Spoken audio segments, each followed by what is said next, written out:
Bueno, pues hola chicos, lo primero de todo, daros las gracias por haber invertido este ratito de vuestra tarde conmigo. Y bueno, lo primero de todo me presento, me llamo Inés, soy pediatra y actualmente trabajo en las urgencias de pediatría del Hospital de Basurto, en Bilbao, ¿vale? Y bueno, pues el objetivo un poquito de este taller o de esta clase de pediatría es intentar ayudaros con la pediatría de cara un poco a los exámenes de la carrera, pero bueno, si a la vez consigo que os enamoréis de la pediatría como estoy enamorada yo y que tener muchos futuros pediatras en el futuro, pues fenomenal. Entonces, bueno, espero que todo esté yendo fenomenal, que la semana esté yendo genial, ya queda poquito para superarla. Y bueno, si os parece, empezamos con lo que es un poquito este taller de pediatría. Entonces, como os he dicho, el objetivo principal de este taller es ayudaros con los exámenes, pero bueno, si consigo haceros ver un poquito lo que es la pediatría y que os entre el gusanillo y os guste, pues fenomenal. Entonces, bueno, la pediatría es una especialidad chulísima, es una especialidad médica que es súper completa porque es al final como la medicina interna del niño, ¿no? Y entonces lo guay que tiene la pediatría, lo mejor que tiene la pediatría, sin duda ninguna, son nuestros pacientes, ¿vale? Nuestros pacientes en pediatría van a ser especiales. Nosotros vamos a ver a los niños durante toda su infancia y esto implica un montón de cambios. Es decir, vamos a ver al niño en el periodo de justo después del nacimiento, en el periodo neonatal, que luego hablaremos un poquito de esta parte. Vamos a ver a los niños luego en el periodo un poco más de lactante, cuando ya se hacen un poquito más mayores.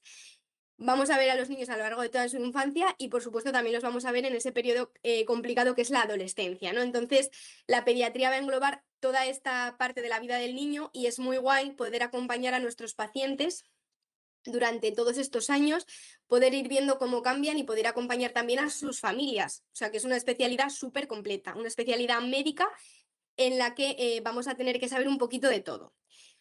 Pero, aunque la pediatría, por supuesto, es súper guay y eso es el concepto que quiero que os llevéis, yo entiendo que la pediatría como asignatura para la carrera puede dar un poquito de miedo, ¿no? Y puede dar a veces un poquito de agobio, porque al final, lo que os comentaba, es una especialidad súper completa, es una medicina interna del niño y es súper extensa. Tenemos que saber muchísimas cosas. Incluso a nosotros en la residencia, incluso luego de adjunto, te agobia porque dices, madre mía, qué estudio si es que la pediatría es inmensa, ¿no? Entonces, bueno, pues no quiero que tengáis estos sentimientos con la pediatría y el objetivo es intentar ayudaros para que no os dé miedo la pediatría. Y bueno, la pediatría es muy extensa porque al final, como hemos dicho, es una medicina interna del niño, es una medicina, es una especialidad súper completa en la que tenemos que saber un montón de otras muchas subespecialidades. Pues tenemos que saber de cardiología, de digestivo, de neuro, y al final todo esto pues se hace un poco bola, ¿no? Entonces, ¿qué vamos a hacer en este taller? ¿Cuál es el objetivo un poquito? Pues ayudaros con las cosas que me parece que pueden ser más difíciles de cara sobre todo a los exámenes de la carrera, ¿no? Y bueno, lo que más difícil me parece, lo que más miedo nos da en general a todos es la neonatología, ¿vale? Y esto no solo os pasa a vosotros como estudiantes, también me pasa a mí como pediatra y en general a todos los pediatras que no sean neonatólogos de pro, ¿vale? Porque la neonatología al final es muy compleja, casi casi podría ser una especialidad diferente aparte de la pediatría y eso hace que sea también súper extensa. Y es que además el neonato es un paciente muy especial, que tiene unas características muy diferentes, ya no digo del adulto, por supuesto, sino del niño también más mayor e incluso del lactante. Así que la neonatología entiendo que es una de las partes que os parece más complicadas, es normal, ¿vale? Nos da respeto incluso a los pediatras, así que vamos a intentar ver las partes más importantes de este apartado de neonatología para perderle un poquito el miedo, ¿vale? ¿Qué partes son estas? Bueno, pues vamos a ver la RCP neonatal, es decir, cómo actuar cuando bajamos a paritorio, cómo reanimar a un niño si no van bien las cosas durante el parto. Vamos a ver un poquito el test de Apgar, que es una parte de la asistencia en el paritorio que hacemos habitualmente, que no es difícil en sí mismo, pero a veces puede ser un poco engorroso, un poco lioso. Y vamos a ver también un diagnóstico diferencial del distrés respiratorio neonatal, ¿vale? Para ver qué le puede pasar a estos niños que nacen con dificultad respiratoria, que es algo relativamente habitual también después del nacimiento. Y luego vamos a ver un poquito, unas pinceladas de la parte de pediatría. Y de la parte de pediatría, que también es muy extensa, ¿no? Porque ya os he dicho que hay un montón de subespecialidades y que tenemos que saber de un montón de cosas, pues he elegido una cosa que normalmente os suele dar también bastante miedo y que os suele gustar bastante poco, que es la parte de vacunas, ¿vale? La parte de vacunas es súper importante en pediatría. Ya no, o sea, es importante en pediatría porque al final las vacunas se ponen la mayoría en la edad pediátrica, pero es importante de cara, por supuesto, a toda la vida. Entonces me parece que también es una parte guay para repasar con vosotros, para intentar daros algunos consejos o algunos truquillos y perderle un poco el miedo a ese calendario vacunal. Así que bueno, pues con todo esto que es el resumen de lo que vamos a hacer en este ratito, si os parece, pues empezamos, ¿vale? Y como os he dicho, vamos a empezar con la parte de neonatología, ¿no? Que es un poco el plato fuerte. Y yo sé que la reacción un poco cuando hablamos de la parte de neonatología es un poco la reacción que veis del niño de la presentación, que es salir corriendo, ¿vale? Pero casi casi me pasa a mí también cuando veo un neonato. Bueno, no tanto, pero casi casi. Entonces, bueno, la neonatología, como os he dicho, es una parte muy extensa, pero si la vamos viendo a trocitos, ya veréis como que se hace mucho más manejable. Así que nadie huya, dadme un poquito de tiempo, no huyáis como el niño de la foto. Y bueno, si os parece, pues empezamos con la parte de neonatología. Y vamos a empezar con lo que hemos dicho, el principio de los principios, la RCP neonatal, es decir, vamos a irnos al principio del todo, cuando justo nace el niño.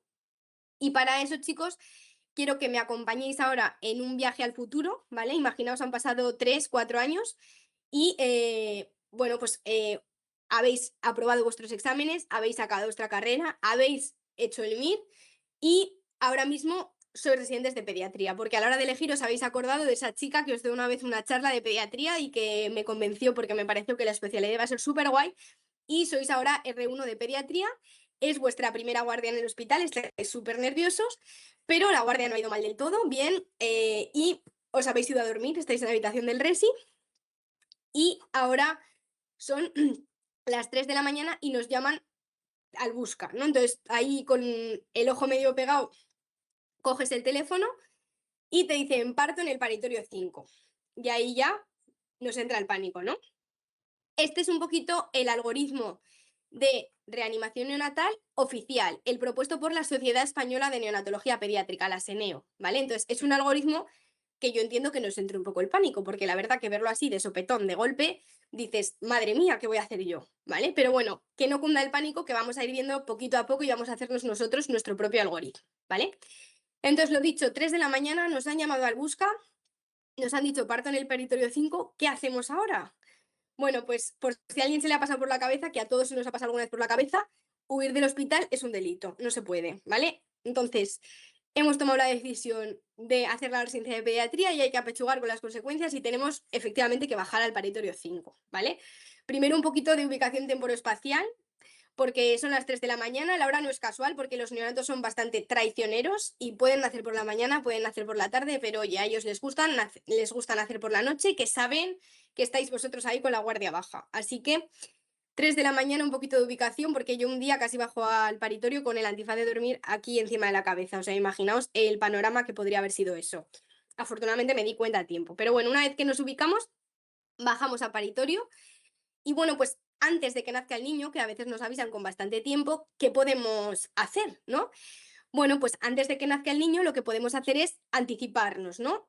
¿Qué cosas podemos hacer para anticiparnos? Bueno, pues podemos, por ejemplo, revisar la historia de ese embarazo, la historia de la madre, porque claro, no va a ser lo mismo prepararme para un parto de un niño de 24 semanas que de un niño de 40 semanas, ¿no? No va a ser lo mismo si la madre tiene pues una diabetes gestacional, no va a ser lo mismo si las ecografías hay alguna alteración, todas esas cosas las tengo que mirar de antemano a ser posible.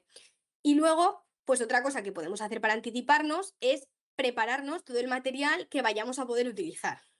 ¿Por qué? Pues porque, chicos, aunque no está demostrado científicamente, yo creo firmemente en la ley de Murphy y si no te preparas una cosa, vas a tener que usarla deprisa y corriendo y si te la preparas probablemente nunca la tengas que usar. Así que yo por lo que pueda pasar siempre preparo todo. Entonces tenemos que tener una de reanimación encendida, comprobar que funciona correctamente, tener todo el material de viaria preparado, etcétera, etcétera. Y ya preparando esto, revisando la historia, etcétera, que me pongo los guantes, que no sé dónde estoy, de repente nace el niño, ¿no? Y cuando nace el niño, yo me voy a tener que hacer 3 preguntas, ¿vale? ¿Qué preguntas me voy a hacer? Bueno, pues lo primero que me voy a hacer de pregunta es si es un recién nacido término, que esto normalmente, si me ha dado tiempo a revisarme la historia, ya lo sé, ¿vale? Luego me voy a preguntar si ese niño tiene tono, buen tono muscular. Y por último me voy a preguntar si ese niño llora.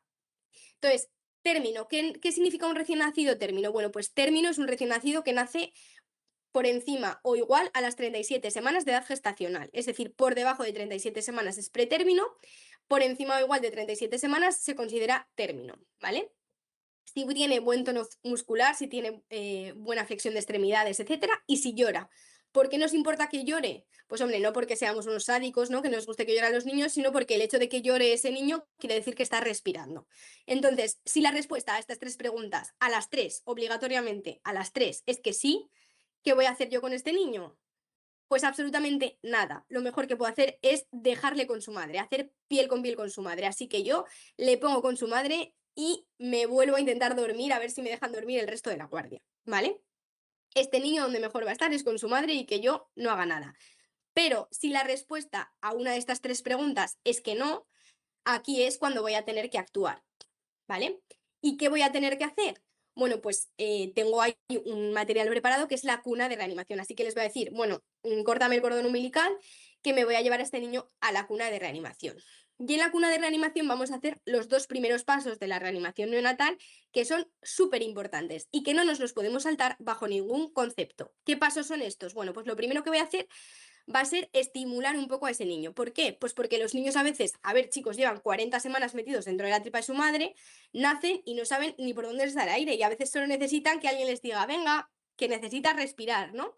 Entonces, tengo que secar a esos niños porque nacen pues llenos de secreciones, etcétera, calentarles, que para eso tengo la cuna de reanimación con una fuente de calor y estimularles. ¿Cómo estimulamos a esos niños? Bueno, pues no como en las películas, sorpresa para nadie. No les vamos a coger de los pies y a darles palmadas en el culo, eso no lo hacemos. Para estimular a un recién nacido, lo que vamos a hacer es frotarle la espalda o frotarle las plantas de los pies, ¿vale? Entonces, primer paso, secar, calentar, estimular a ese recién nacido. Y siguiente paso, imprescindible y súper, súper importante, es abrir la vía aérea, ¿vale? Quiero que tengamos claro un concepto desde ya y es que un neonato que se ha parado, ese neonato se ha parado por una causa respiratoria. La causa más frecuente de parada en un neonato es respiratoria.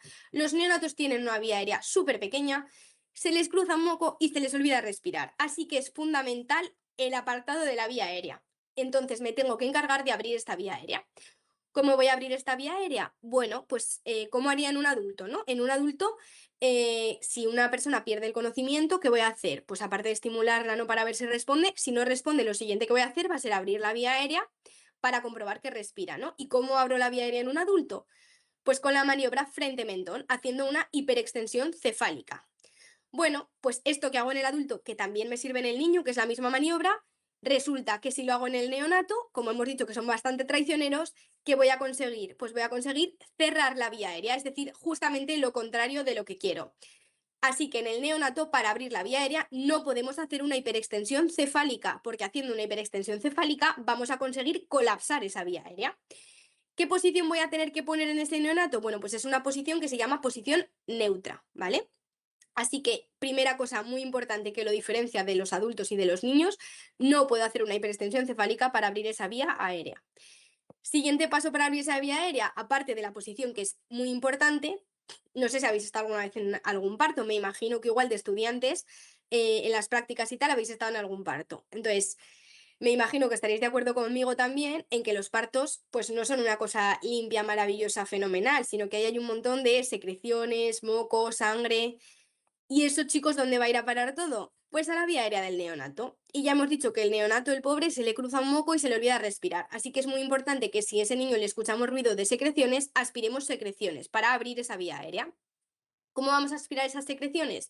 Pues con una sonda de aspiración. Y se aspiran secreciones de orofaringe, es decir, de la boca. Tampoco hace falta meterle la sonda al neonato hasta el estómago, ¿vale? O sea, aspiramos secreciones de la boca.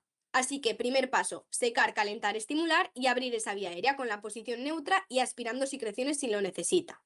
Fenomenal, pues una vez que he hecho esto, me voy a tener que fijar en si esto que he hecho ha servido para algo, no si ese niño está mejor. ¿Y en qué parámetros me voy a fijar para ver si ese niño está mejor o no? Bueno, pues hay gente que me dice el color, hay gente que me dice la saturación. Bueno, pues luego hablaremos un poquito de qué pasa con el color y qué pasa con la saturación en los neonatos. Pero los parámetros más importantes que me van a guiar en la reanimación van a ser la frecuencia cardíaca y el esfuerzo respiratorio, ¿vale? Es decir, qué frecuencia cardíaca tiene ese niño y si respira o no respira. ¿Qué frecuencia cardíaca me gustaría a mí que tuviera ese niño? Bueno, pues más o menos para que os hagáis una idea, un neonato puede tener como normal una frecuencia cardíaca de entre 160 a 180 latidos por minuto. Entonces, así como mínimo, les vamos a pedir, así como cifra redonda, el número 100, ¿vale? Es decir, lo que me va a preocupar es un niño que tenga una frecuencia cardíaca menor de 100, ¿vale? Y a nivel del esfuerzo respiratorio, lo que me va a preocupar es que no respire, ¿vale? Que esté en apnea, que llamamos. Así que lo siguiente que me voy a preguntar en mi algoritmo de reanimación es, ¿este niño tiene una frecuencia cardíaca menor de 100 o está en apnea? Bueno, si la respuesta a esto es que no, si este niño tiene una buena frecuencia cardíaca mayor de 100 y respira, pues yo lo siguiente que me voy a preguntar es, vale, fenomenal, está respirando, tiene buena frecuencia cardíaca, pero ¿tiene dificultad para respirar? ¿Cómo vemos la dificultad respiratoria? Bueno, pues hay diferentes signos. Luego hablaremos en la parte del distrés respiratorio de la dificultad respiratoria. Pero bueno, ¿tiene dificultad respiratoria? Pues por ejemplo, tiene tiraje, tiene aleteo nasal. Luego comentamos un poquito los signos. Si la respuesta es que no, si ese niño no tiene dificultad respiratoria, pues este niño ¿dónde va a ir? Pues con su madre, piel con piel. ¿Por qué? Porque solo ha nacido un poco aturullado, le hemos secado, calentado, estimulado, le hemos abierto la vía aérea y ese niño ya está llorando, fenomenal. Pues con su madre. Ahora, si ese niño tiene una dificultad respiratoria, ¿qué vamos a hacer? Pues hombre, ayudarle a respirar, que para eso estamos ahí. ¿Y cómo le vamos a ayudar a respirar? Pues con soporte respiratorio. Y normalmente en paritorio el soporte respiratorio que vamos a poner va a ser una CPAP, ¿vale? CPAP es una ventilación mecánica no invasiva, es decir, hay una máquina que ayuda a respirar al niño, pero no respira por él, el niño no está intubado, lo ponemos con una mascarilla y lo que hace es dar una presión positiva continua a esa vía aérea. ¿Para qué? Para que le cueste menos esfuerzo respirar, ¿vale? Así que si tiene buena frecuencia cardíaca, respira, pero tiene signos de dificultad respiratoria, lo que vamos a hacer es ponerle CPAP, ¿vale? Bueno, y vamos a volver al pobre que me preocupa a mí bastante, que es el que tiene una frecuencia cardíaca menor de 100 o no respira. Entonces, en estos casos hemos dicho que es imprescindible en la parte de la reanimación neonatal acordarnos siempre de la respiración, ¿vale? Porque la primera causa de parada es respiratoria. Así que lo primero, el primer paso más importante va a ser ventilar a este neonato, ¿vale? ¿Cómo le vamos a ventilar? Pues con presión positiva intermitente. ¿Esto en qué consiste? Pues consiste en poner una mascarilla también y esa mascarilla le va a dar presión al neonato para respirar. Le va a dar un nivel de presión continuo y luego picos de presión para ayudarle a respirar. Como esto es un poco lioso, presión positiva intermitente, para que os acordéis, ¿a qué es equivalente un poco la presión positiva intermitente? Pues la presión positiva intermitente es equivalente a cuando en el adulto, por ejemplo, si tenemos una parada, o en el niño si tenemos una parada, vamos a ventilar con un ambú, ¿no?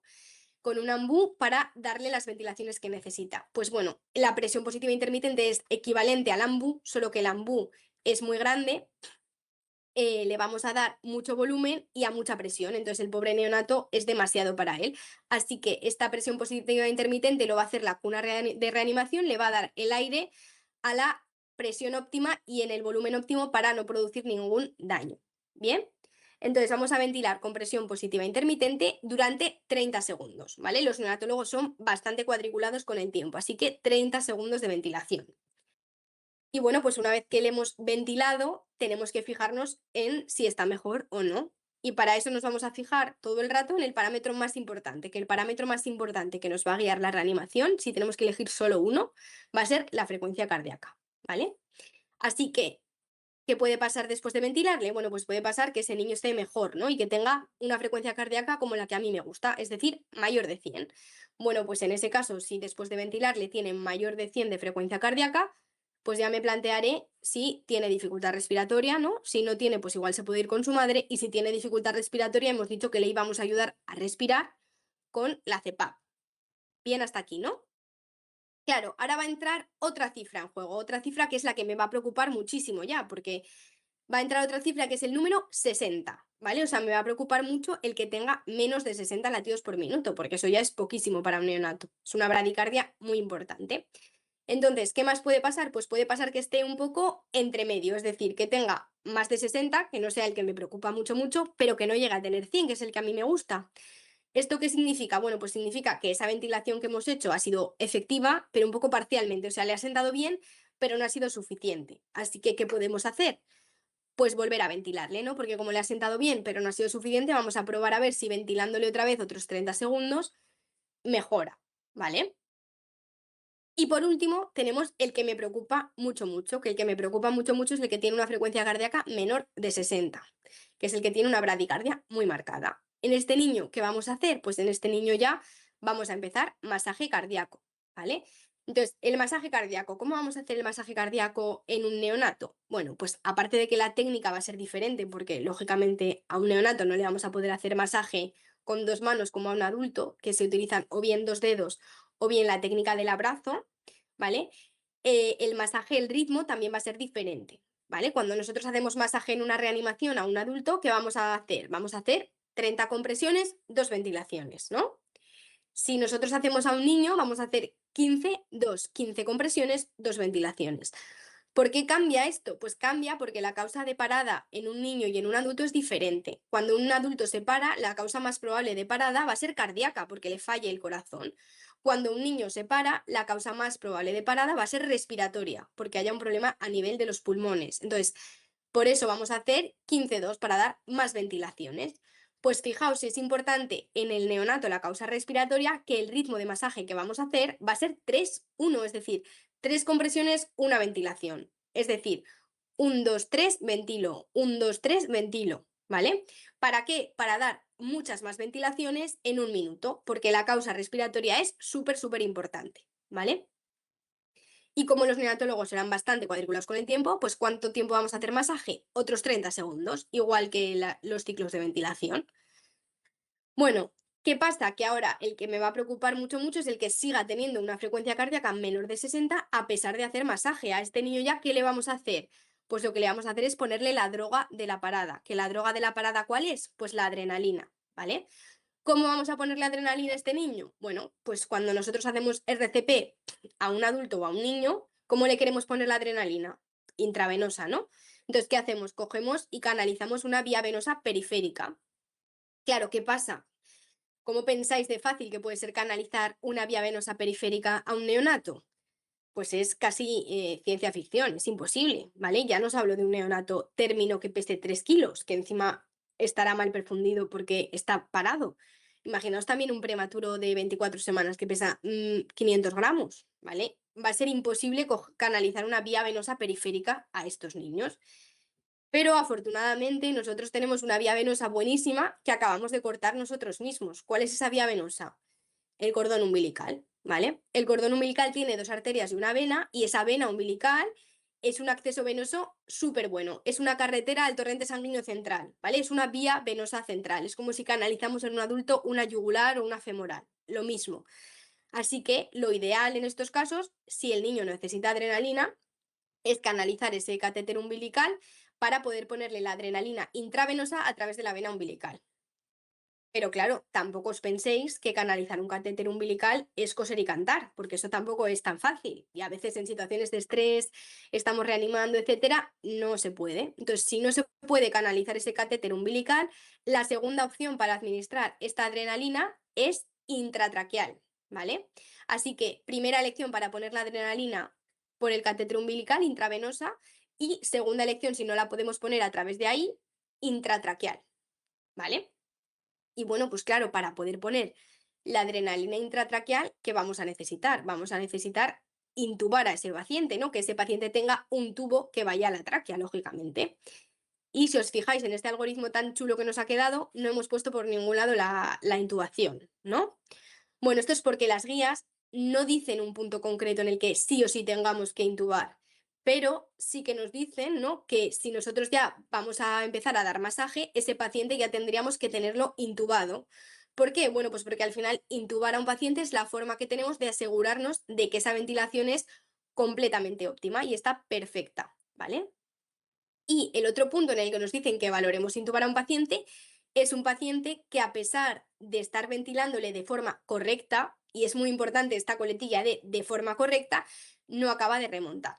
¿Por qué? Bueno, pues porque a mí me ha pasado y a todos nos ha pasado que tú, cuando empiezas la residencia, ¿no? Con toda tu buena voluntad vas de R1 y dices, venga, fenomenal, yo en la reanimación me voy a poner a la vía aérea, venga, genial, perfecto. Y de repente te pones a ventilar al neonato y dices, pero bueno, a ver, vamos a ver, ¿cómo puede ser que este pobre neonato esté peor cuando le ventilo yo que cuando no le ventila a nadie? Bueno, pues es que ventilar a un neonato no es fácil, ¿vale? Es difícil poner la posición correcta, no pasarte de hiperextender. Es difícil que la mascarilla selle bien, que no fugue. Entonces, hay veces que estamos ventilando y no van bien las cosas. ¿Qué tenemos que hacer en ese caso? Optimizar al máximo esa técnica de ventilación. ¿Qué pasaba en esos casos? Que de repente se ponía el adjunto, nada, le cambiaba dos cosas que digo, pero si está igual que yo. Y el niño empezaba a remontar. Pues bueno, a veces ahí claramente el problema no era el neonato, era yo, no pasa nada. Para eso estamos, para aprender. Pero hay otras veces que aunque estemos haciendo una técnica súper buena, aunque esté el adjunto ahí ventilando perfecto, ese niño no remonta. Pues en esos casos tendremos que plantearnos intubar, porque la única forma de asegurarnos de que esa ventilación es óptima es intubando, ¿vale? Así que esos dos van a ser los puntos en los que nos vamos a plantear la intubación. Más cosas así un poco importantes sobre la RCP neonatal. Bueno, hemos hablado todo el rato de la frecuencia cardíaca, ¿no? Y de lo importante que es la frecuencia cardíaca. Y claro, ¿cómo le tomamos la frecuencia cardíaca? Porque a mí me están diciendo menos de 100, menos de 60, ¿cómo sé yo qué frecuencia cardíaca tiene el neonato? Pues tenemos varias opciones. Bueno, por un lado podemos auscultar al neonato, ¿no? Con el fonendo podemos auscultar y somos capaces de más o menos estimar la frecuencia cardíaca que tiene, ¿no? Por otro, podemos tomarle el pulso. Para tomar el pulso a un neonato, lo mejor es tomárselo en la base del cordón umbilical, sigue latiendo, ¿vale? Y es donde más fácil lo vamos a encontrar. Y por último, la mejor forma es que le pongamos un pulso oxímetro, ¿vale? Hay que ponerle un pulso oxímetro cuando vamos a reanimar a un neonato. Cuando nos planteamos empezar a ventilar, hay que poner un pulso oxímetro para tener monitorizado la frecuencia cardíaca y la saturación. Y ese pulso oxímetro lo tenemos que poner, chicos, en la mano derecha, súper importante también esto, ¿vale? Y ya para acabar un poco con la parte con este algoritmo que nos hemos hecho tan guay, una cosa que no sale en el algoritmo, pero que tenemos que comentar y que es importante saber, es hasta cuándo reanimamos, ¿no? Porque no podemos estar reanimando eternamente. O sea, técnicamente, una vez que estamos bien organizados, podemos hacer una reanimación de 1 hora, pero eso no tiene ningún sentido, porque al final el pronóstico neurológico de un niño que sale de una reanimación después de 1 hora de parada cardiorrespiratoria es un pronóstico terrible. Entonces eso no es ético, ¿vale? Porque el niño que les vamos a entregar a los padres va a ser un niño con un pronóstico fatal, ¿vale? Así que ¿cuándo paramos esa reanimación? Bueno, pues esto es difícil, ¿no? Porque tomar la decisión de parar una reanimación nunca es fácil. Para ayudarnos un poco, las guías, ¿qué dicen? Bueno, pues dicen que en el caso de que no haya habido latido en ningún momento, nos planteemos parar la reanimación en torno a los 10 minutos. Y también nos dicen que si en algún momento ha habido latido, pero nunca hemos superado los 60 latidos por minuto, que nos planteemos parar en torno a los 20 minutos, ¿vale? Pero bueno, estos son recomendaciones que evidentemente no son sota, caballo y rey, porque es una decisión muy difícil y que hay que tomarla de forma individualizada y con las circunstancias que tenemos en cada momento, ¿vale? Bueno, pues una vez que tenemos un poco claro nuestro algoritmo básico de reanimación neonatal, vamos a ver ahora dos excepciones a este algoritmo de reanimación neonatal. Y esta es la primera excepción, ¿vale? ¿Qué es esto, esta foto tan guay, tan apetecible que os presento aquí ahora por la tarde, ¿no? Bueno, pues esto, chicos, es el meconio, ¿vale? ¿Y el meconio qué es? Bueno, pues el meconio es la primera deposición que hacen los niños, que es una deposición que característicamente es, como veis en la foto, como muy negra, muy espesa, ¿vale? El meconio, lo normal es que los niños lo hagan una vez que han nacido, fuera del útero. Eso es lo habitual. Pero va a haber situaciones en las que este meconio se va a producir dentro del útero y estas situaciones se llaman aguas meconiales. ¿Y qué situaciones son estas en las que se producen aguas meconiales? Bueno, pues vamos a tener que acordarnos de dos. Por un lado, tenemos el estrés, el sufrimiento fetal, ¿vale? Y esto, para que os acordéis, para que no se os olvide nunca, es me cago de miedo. O sea, estoy aquí pasándolo fatal con una bradicardia y no me estoy sacando, ya no puedo más, ¿vale? Y la otra situación en la que nos vamos a acordar de las aguas meconiales va a ser en lo recién nacido postérmino. Me cago porque no me aguanto más. O sea, es semana 42 de embarazo, tendría que haber salido ya hace 2 semanas y no me habéis sacado. Pues ya está, ¿vale? Estas son las situaciones en las que se van a producir las aguas meconiales. Sufrimiento fetal, me cago de miedo, y postérmino, me cago porque no me aguanto más, ¿vale? ¿Qué pasa cuando tenemos aguas meconiales? Bueno, pues que este meconio tan espeso, ¿dónde puede acabar? Pues efectivamente, puede acabar en la vía aérea del neonato. Entonces, al final, son unas secreciones muy espesas que pueden dificultar la respiración. Bueno, el manejo de los recién nacidos que nacen con aguas meconiales ha cambiado bastante en los últimos años, ¿vale? Antes éramos bastante agresivos con los recién nacidos que nacían impregnados en aguas meconiales, ¿vale? ¿Por qué? Bueno, esto yo no lo he vivido porque ya hace años que han cambiado, pero me lo han contado. Y me han contado mis adjuntos que antes cuando nacía un recién nacido impregnado en aguas meconiales, cuando sacaba la cabeza, paraban el parto, ¿vale? Imaginaos el panorama. Y le aspiraban sin que el niño hubiera salido todavía del todo, o sea, ahí entre las piernas de la madre. Y cuando ya acababa de salir el niño, se lo llevaban a la cuna de reanimación y directamente le intubaban para aspirarle secreciones de la tráquea, sin que llorara ni nada, por supuesto, ¿vale? Esto ahora ya no se hace así, ya no somos tan agresivos. Ahora, cuando nace un recién nacido impregnado en aguas meconiales, lo que vamos a hacer es exactamente lo mismo que hacemos con todos los niños. Es decir, vamos a seguir nuestro algoritmo de reanimación normal. Así que si el niño nace bien, pues fenomenal, se va con su madre y ya está. Si el niño nace mal, ¿qué voy a hacer? Le voy a llevar a la cuna y le voy a secar, calentar, estimular y le voy a abrir la vía aérea, posicionándole bien la vía aérea y si necesita, le aspiraré secreciones de la boca, como a todos los niños, nada diferente, ¿vale? Por último, en el siguiente paso, si el niño no va bien a pesar de hacer todo esto, ¿qué voy a hacer? Pues le voy a ventilar, como a todos los niños, con presión positiva intermitente. Y si durante esta ventilación yo veo signos de obstrucción de la vía aérea, ¿por qué? Pues bien porque el niño, cuando yo le estoy ventilando, no eleva el tórax, o bien porque le estoy ventilando, le ausculto y no entra nada el aire.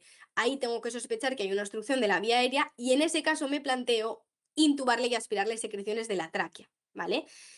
Y depende de cómo esté el niño, pues o bien si necesita quedarse intubado, recambiar el tubo, porque claro, ese tubo lleno de meconio es una guarrería, o si ya el niño empieza a respirar y mejora, pues no hará falta que se quede intubado. ¿Sí? O sea, ya no somos tan agresivos con los niños impregnados en aguas meconiales y vamos a seguir nuestro algoritmo normal. Ese es el resumen, ¿vale? Siguiente excepción que tenemos a este algoritmo de RCP que hemos estudiado ahora.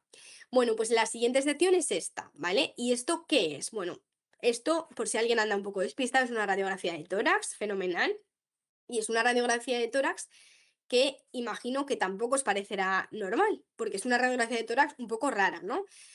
En la zona izquierda del pulmón, ¿qué vemos? Porque es un poquito raro, pues en la zona izquierda del pulmón vemos como que algo no está bien. De hecho, vemos que el corazón que tendría que estar a la izquierda está hacia la derecha. ¿Esto qué es, chicos? Pues esto es una hernia diafragmática. ¿Qué es una hernia diafragmática? Es un agujerito que tenemos en el diafragma y por ese agujerito me van a subir las asas intestinales al tórax. Entonces, ¿qué va a pasar?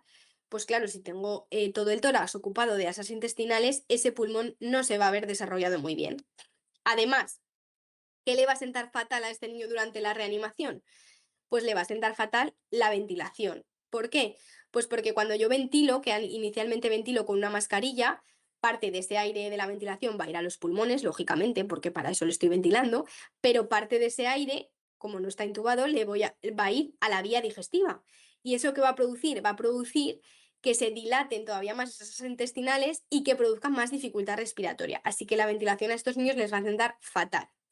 ¿Qué tengo que hacer si nace un niño con una hernia diafragmática? Bueno, pues si yo sé que nace un niño con una hernia diafragmática, porque lo habitual es que se haga un diagnóstico prenatal y que nos lo avisen ya en las ecografías prenatales que van a hacer un niño con hernia diafragmática, si yo sé que nace un niño con hernia diafragmática, automáticamente lo tengo que intubar. Tal como nace, lo intubo, ¿vale? Todo el equipo preparado, estamos en una hernia diafragmática, cuando nazca me cortáis el cordón y me lo ponéis en la cuna que le tengo que intubar, ¿vale? Y luego ya estabilizarle. Luego veremos en la parte respiratoria la hernia diafragmática. Así que hernia diafragmática, una única indicación de intubación electiva en paritorio, o sea, de intubar sí o sí o también, ¿vale? Bueno, pues más o menos hemos visto un poquito todo lo que es la reanimación neonatal con sus excepciones y vamos a ver un poco cómo nos pueden preguntar esta parte de reanimación neonatal. Nos dicen, acude usted a paritorio a reanimar a un recién nacido y se encuentra con que la frecuencia cardíaca es de 60, el esfuerzo respiratorio está ausente, está absolutamente hipotónico y de color azul pálido y la respuesta a estímulos es nula. ¿Cuál sería su actitud inicial? Ventilación con mascarilla y presión positiva intermitente y oxígeno durante 30 segundos y si no hay respuesta, intubación endotraqueal. Intubación y masaje cardíaco. Secar, calentar, estimulación táctil y abrir y aspirar vía aérea. Intubación endotraqueal y expansión con suelo salino fisiológico. Bueno, ¿qué pasa con esta pregunta? ¿Qué quieren con esta pregunta?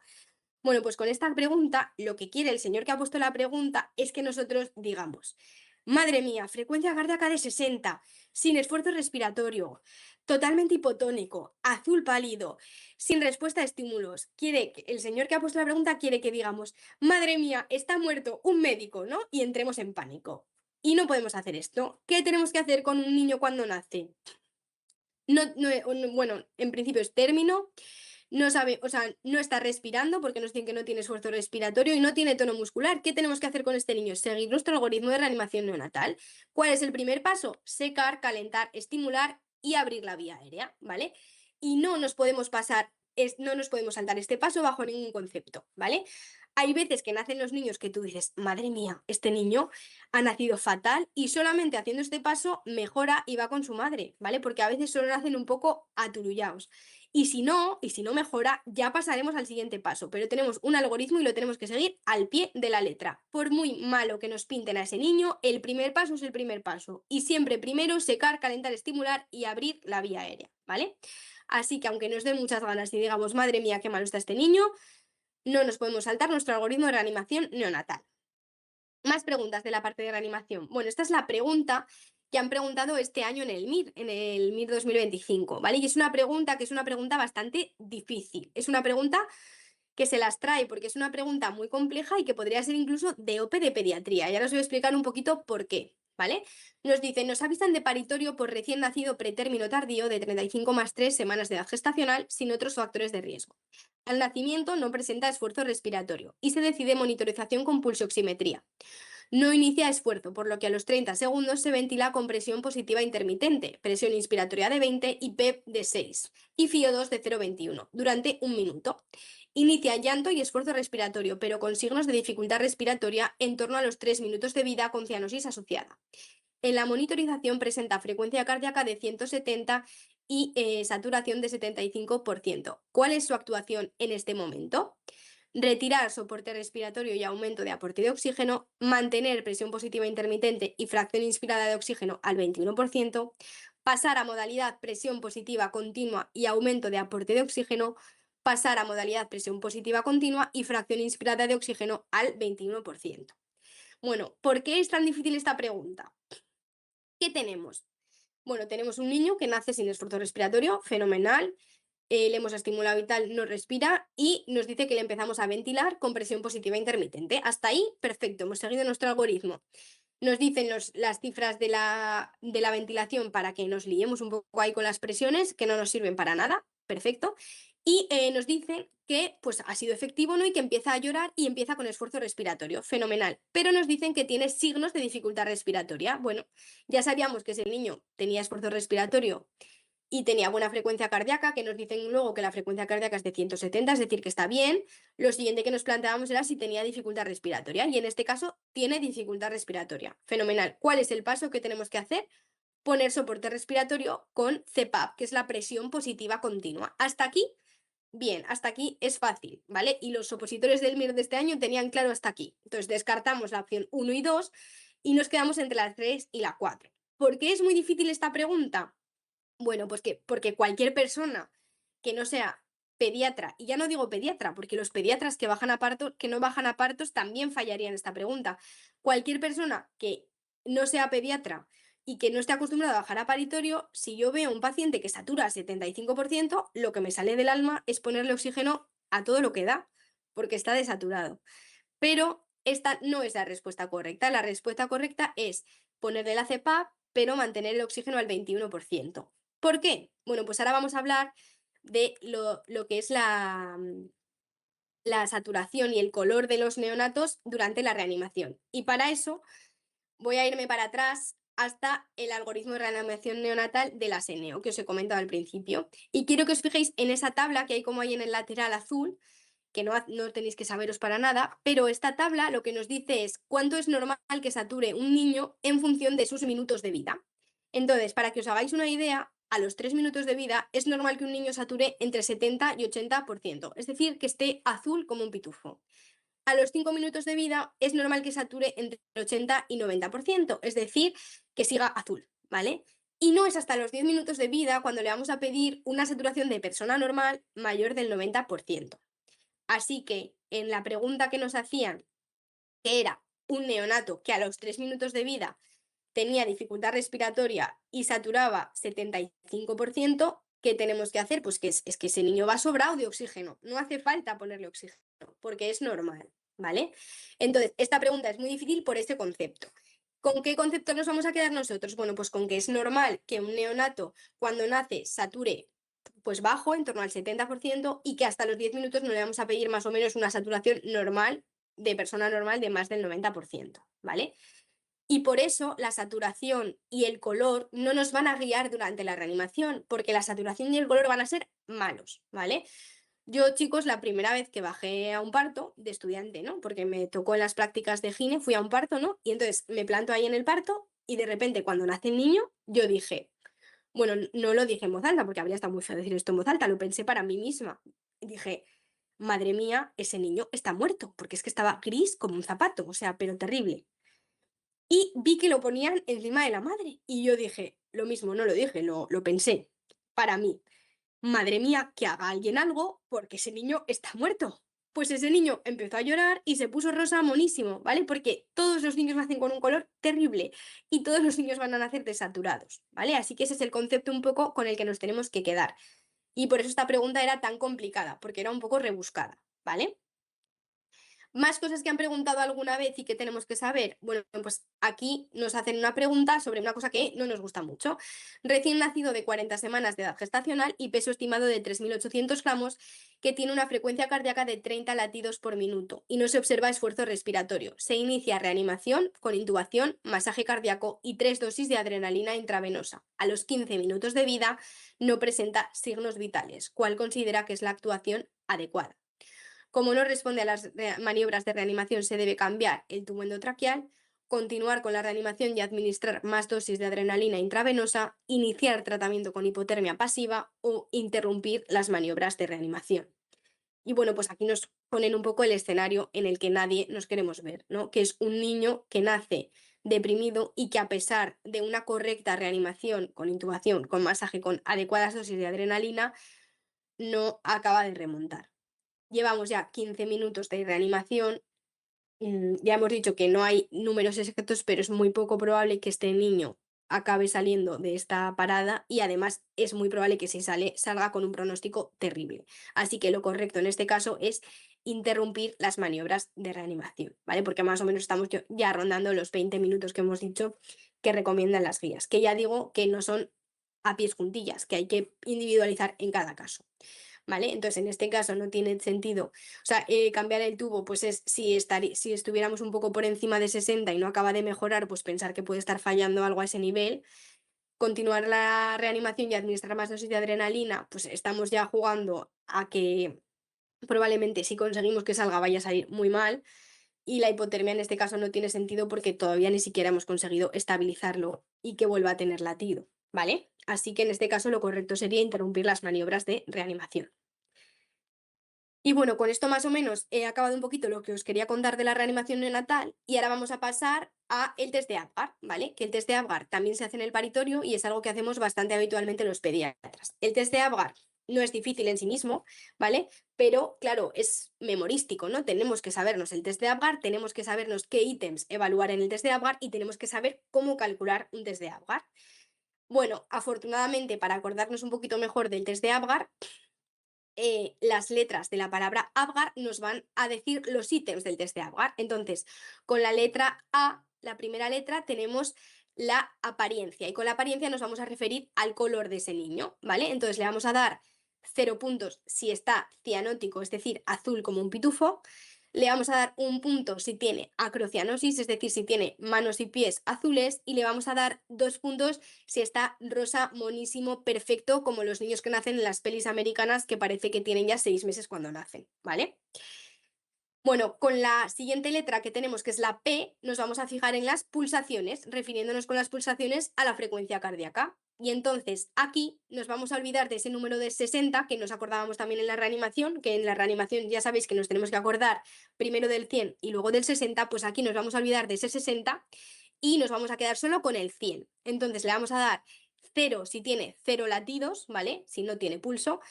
1 si tiene menos de 100 latidos por minuto y 2 puntos si tiene más de 100 latidos por minuto. Si seguimos con las letras, con la letra G tenemos los gestos y con los gestos nos referimos a la reacción que tiene este neonato a los estímulos. Entonces le vamos a dar un 0 si no tiene ningún tipo de respuesta a estímulos, le vamos a dar un punto si gesticula un poquito cuando le estimulamos y le vamos a dar 2 puntos si tiene una reacción a estímulos normal, que es toser, estornudar, incluso cuando le introducimos la sonda, ¿vale? Siguiendo con las letras tenemos la A y con la A nos vamos a fijar en la actividad, refiriéndonos al tono muscular. Entonces le vamos a dar 0 puntos si ese niño nace hipotónico como un trapo, tirado, ¿vale? Le vamos a dar un punto si tiene una ligera flexión de extremidades y le vamos a dar 2 puntos si tiene un buen tono muscular, que con un buen tono muscular nos referimos en los recién nacidos término a flexión de extremidades superiores e inferiores, ¿vale? Y ya para acabar con el Apgar tenemos la R y con la R nos vamos a fijar en la respiración, pero haciendo referencia al esfuerzo respiratorio, ¿vale? Lo que podamos ver con nuestros ojos, ni la saturación ni nada así, ¿vale? Entonces, le vamos a dar 0 puntos si no tiene esfuerzo respiratorio, le vamos a dar un punto si tiene un esfuerzo respiratorio irregular o dificultad respiratoria y le vamos a dar 2 puntos si tiene un esfuerzo respiratorio adecuado y llora, ¿vale? El test de Apgar. ¿Para qué nos sirve el test de Apgar? Bueno, pues nos va a dar datos objetivos de cómo se ha adaptado ese niño a la vida extrauterina. Nos va a servir para hacernos una idea de cómo ha nacido ese niño. ¿Cuándo vamos a hacer el test de Apgar? Bueno, pues el test de Apgar se hace siempre, siempre, siempre al minuto de vida y a los 5 minutos de vida, ¿vale? Y si en ese test de los 5 minutos no supera los 7 puntos, en ese caso hay que repetir cada 5 minutos el test de Apgar hasta que supere los 7 puntos, ¿vale? Esto lo preguntan mucho, lo han preguntado muchos años en el MIR, luego vemos algunos ejemplos de preguntas y este año la última, ¿vale? Luego vemos el ejemplo. ¿Para qué nos sirve el test de Apgar entonces? Pues lo que hemos dicho, nos va a dar datos objetivos respecto al tiempo, para hacernos una idea de cómo ha nacido ese niño. No es lo mismo que de repente me den el pase de guardia y me digan, ¡buah, este niño ha nacido fatal! Ya, pero fatal, ¿qué es fatal? Bueno, pues no es lo mismo eso que me digan, ¡jo, este niño ha nacido con un Apgar 2, 3, 7! Vale, pues ya me hago una idea de que ha nacido muy mal, ¿vale? Vale. ¿Pensáis que el test de Apgar puede predecirnos de alguna manera pues el riesgo que tiene ese niño de tener secuelas neurológicas, por ejemplo, parálisis cerebral, o más morbilidad, o más mortalidad?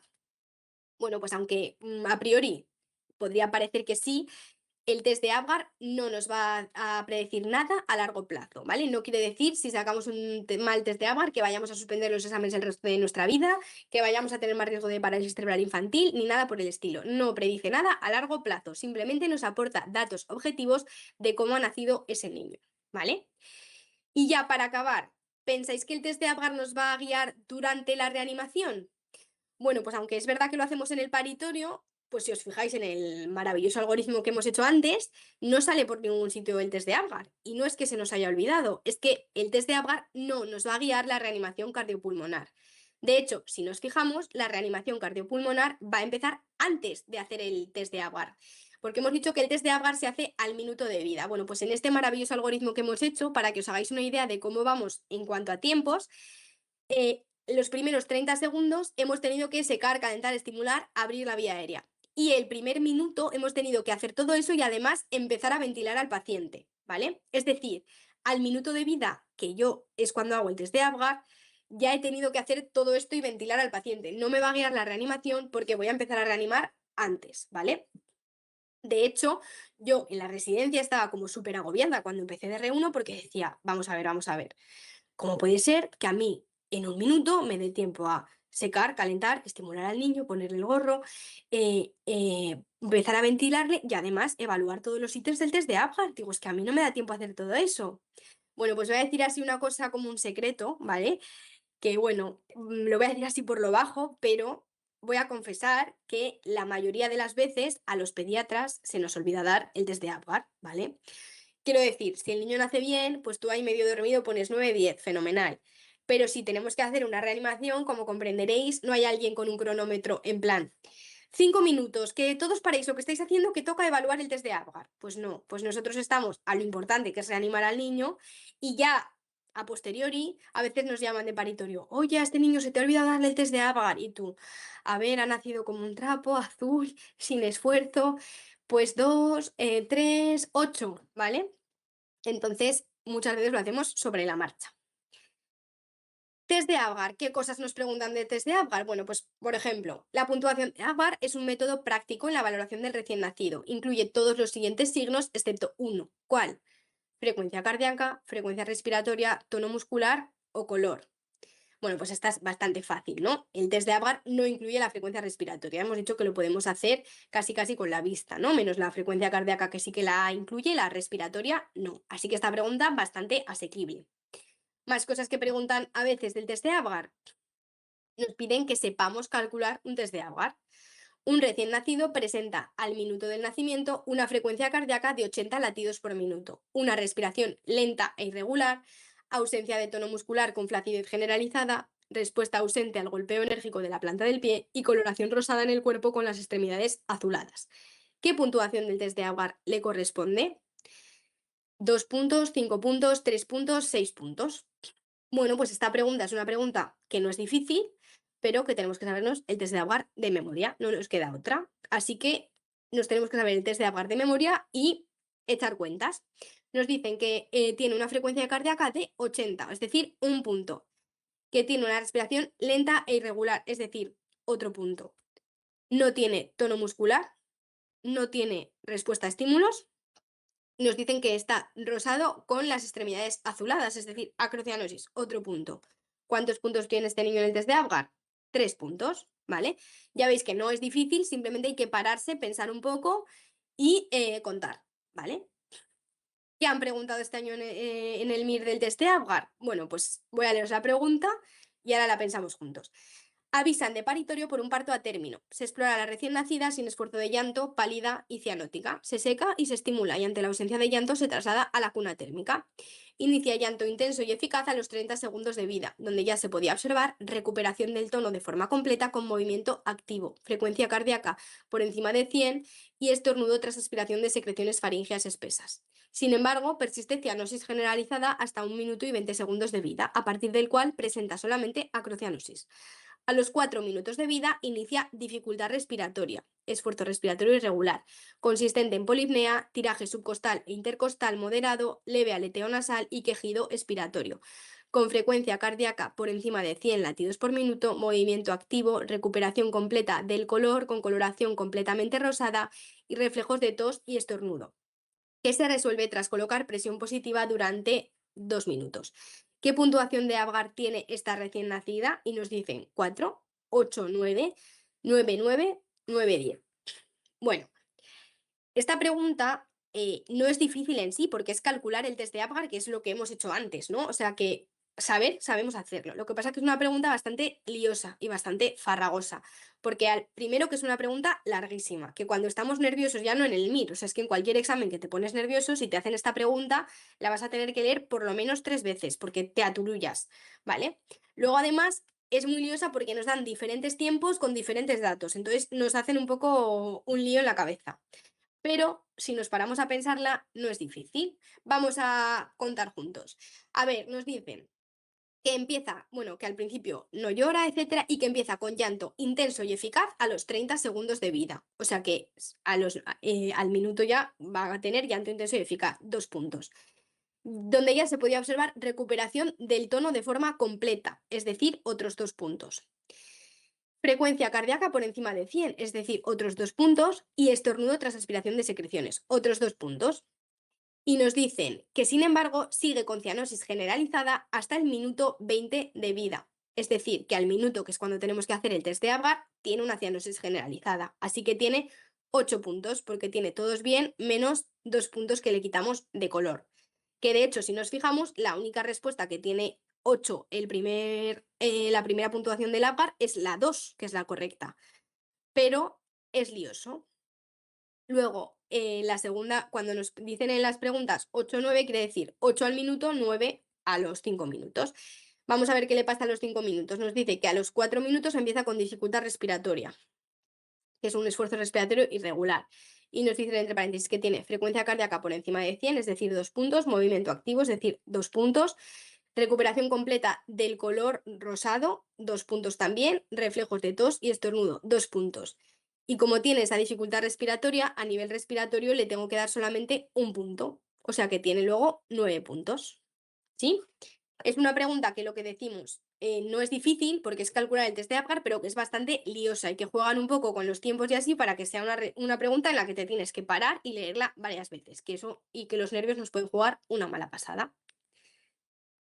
Bueno, chicos, pues con esto hemos dejado cerrado la parte de dificultad, o sea, la parte de reanimación neonatal y el test de Apgar que va un poquito en el pack, ¿vale? Y ahora vamos a ver la parte de dificultad respiratoria, de patología respiratoria neonatal, el distrés respiratorio. ¿Qué vamos a ver en esta parte? Bueno, pues primero vamos a hablar de la patología respiratoria neonatal congénita, que es la hernia diafragmática congénita, que la hemos nombrado antes un poquito durante la reanimación. Luego vamos a hablar de la patología respiratoria adquirida, y dentro de la patología respiratoria adquirida vamos a ver dos partes. La patología aguda, que vamos a ver tres entidades, la enfermedad de membrana hialina, la taquipnea transitoria y el síndrome de aspiración meconial. Y por último vamos a ver la patología adquirida crónica, que es la displasia broncopulmonar. Y bueno, pues antes de ver un poquito todas estas entidades que estábamos comentando, vamos a hablar de lo que es la dificultad respiratoria, del distrés respiratorio. Y bueno, pues para el distrés respiratorio, igual que tenemos el test de Agar, que lo usamos mucho para ver cómo han nacido los niños, pues tenemos un test, que es el test de Silberman, que es verdad que no es tan importante como el test de Agar, no se usa tantísimo, pero bueno, sí que tiene su utilidad. El test de Silberman evalúa la dificultad respiratoria y tenemos que saber que este test de Silberman va al contrario del Apgar. En el Apgar, ¿cuántos puntos preferimos tener? Pues, hombre, en principio muchos puntos mejor, ¿no? Pues en el Silberman al revés. Cuantos más puntos tengo, peor estoy, más dificultad respiratoria tengo. ¿Qué ítems evalúa el test de Silberman? Bueno, pues como regla mnemotécnica, si decimos mi vecina del cuarto D, ¿vale? Con la palabra cuarto D tengo los ítems que evalúa el test de Silberman. Con la Q tenemos el quejido. El quejido es un ruidito expiratorio que hacen los niños, que hacen como... ¿vale? Este ruidito respiratorio al final es una manera de ayudarse como ellos mismos a respirar. Es un poco como si ellos se pusieran autocepap, ¿vale? Es un poquito como una manera de darse presión y favorecer esa respiración, ¿vale? Con la A tenemos el aleteo nasal. El aleteo nasal es cuando los niños abren mucho las fosas nasales, que parece que van a absorber como todo el aire de la habitación. Con la R tenemos la retracción costal, es decir, estamos utilizando la musculatura intercostal para respirar, porque tenemos mucha dificultad respiratoria. Con la T tenemos el tiraje, que es utilizar la musculatura subdiafragmática para respirar.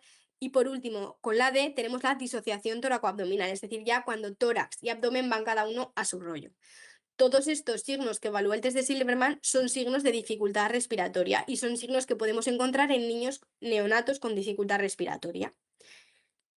Venga, para empezar, hemos dicho que íbamos a hablar de la patología respiratoria congénita, que es la hernia diafragmática congénita, ¿vale? La hernia diafragmática congénita, que la hemos nombrado antes durante la reanimación, ya sabéis que es tener un defecto en el diafragma, un agujerito en el diafragma, y por ahí me van a subir las asas intestinales o el contenido digestivo al tórax, ¿vale?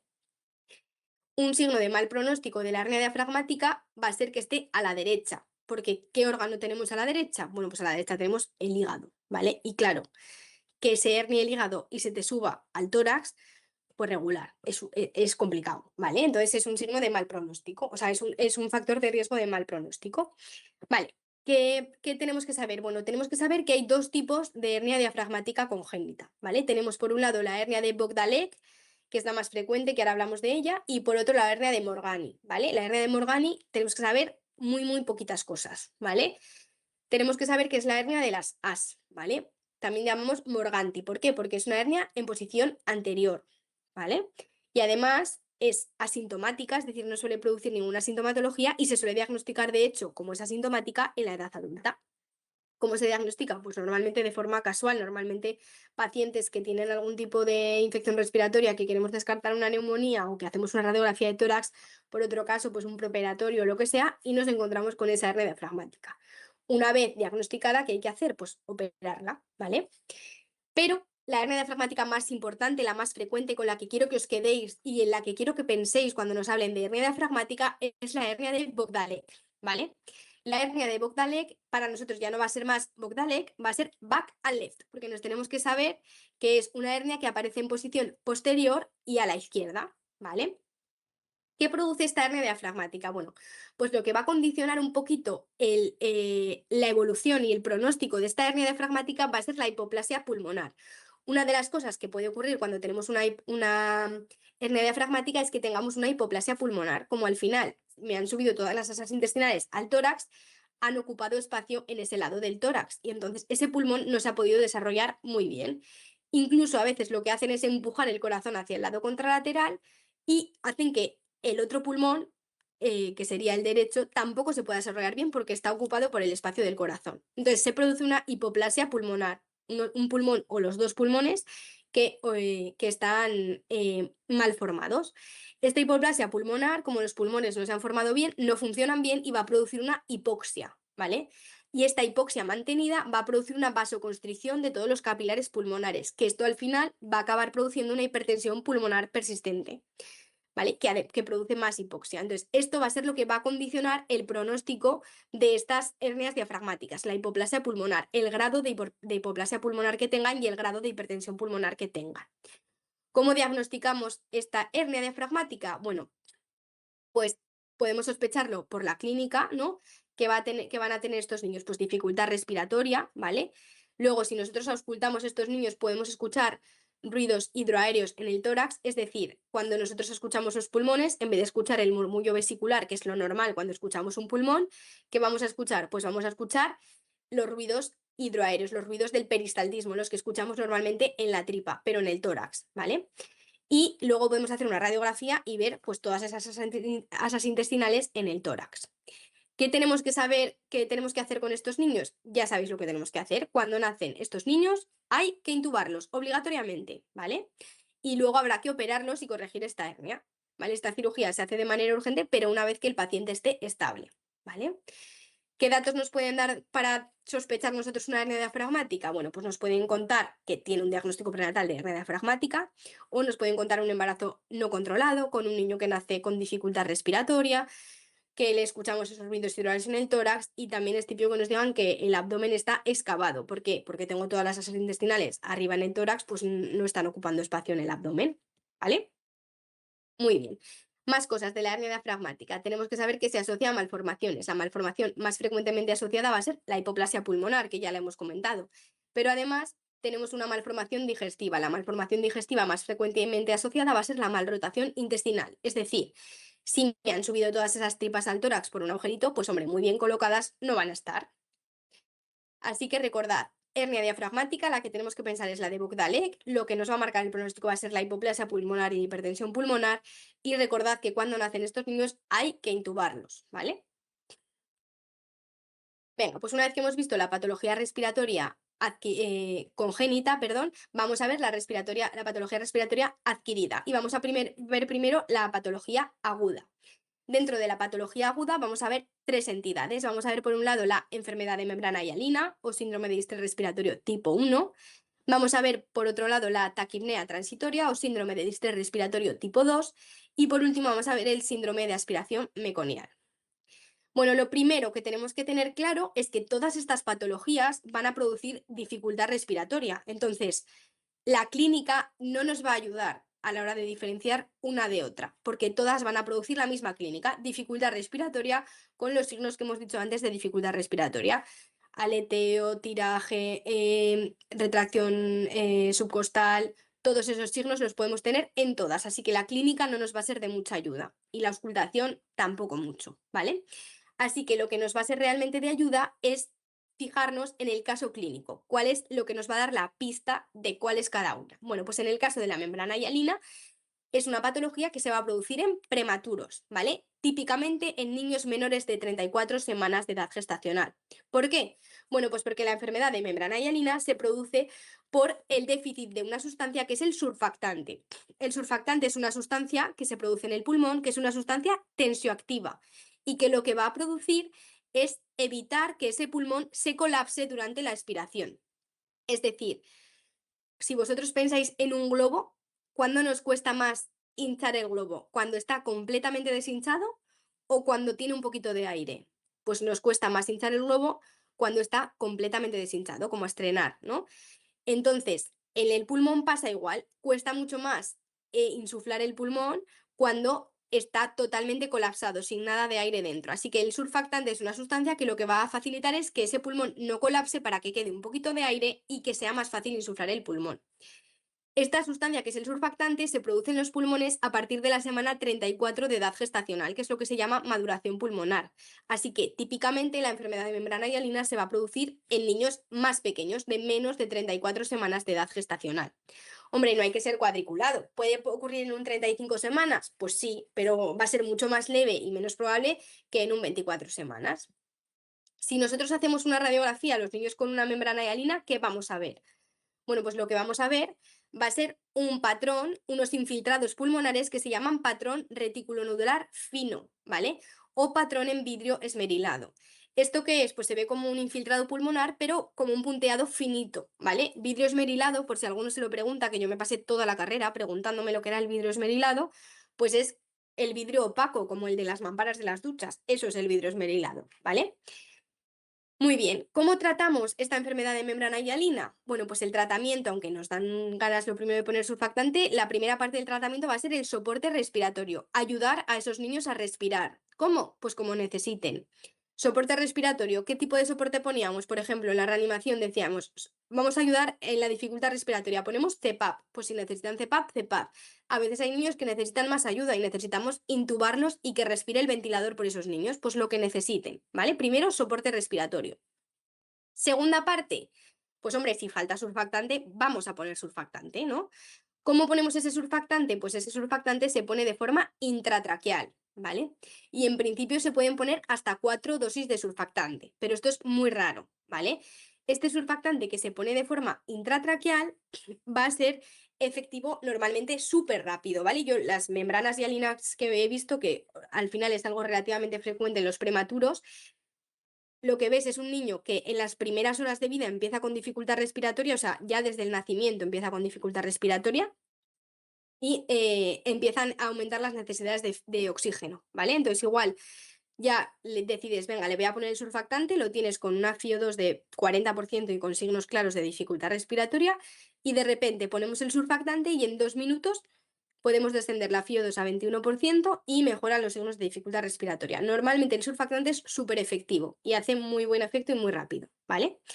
Se pone intratraqueal, es decir, se pone a través de un tubo traqueal. Si el niño está intubado porque necesitaba estar intubado y necesitaba más ayuda para respirar, pues a través de ese tubo. Pero si el niño está, por ejemplo, con una CPAP, que eso se pone con una mascarillita, pues lo que hacemos es un tubo especial que lo introducimos, ponemos el surfactante y luego lo sacamos, ¿vale?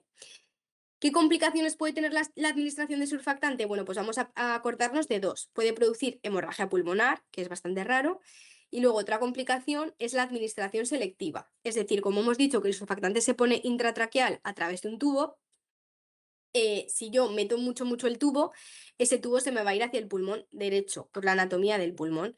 Entonces, o sea, por la anatomía un poco de la vía aérea y de los bronquios. Entonces, si yo pongo el surfactante cuando el tubo solo está en el pulmón derecho, el único pulmón que se va a solucionar, que se va a curar, digamos, entre comillas, es el pulmón derecho, pero el pulmón izquierdo lo voy a tener a seguir teniendo mal y sin surfactante.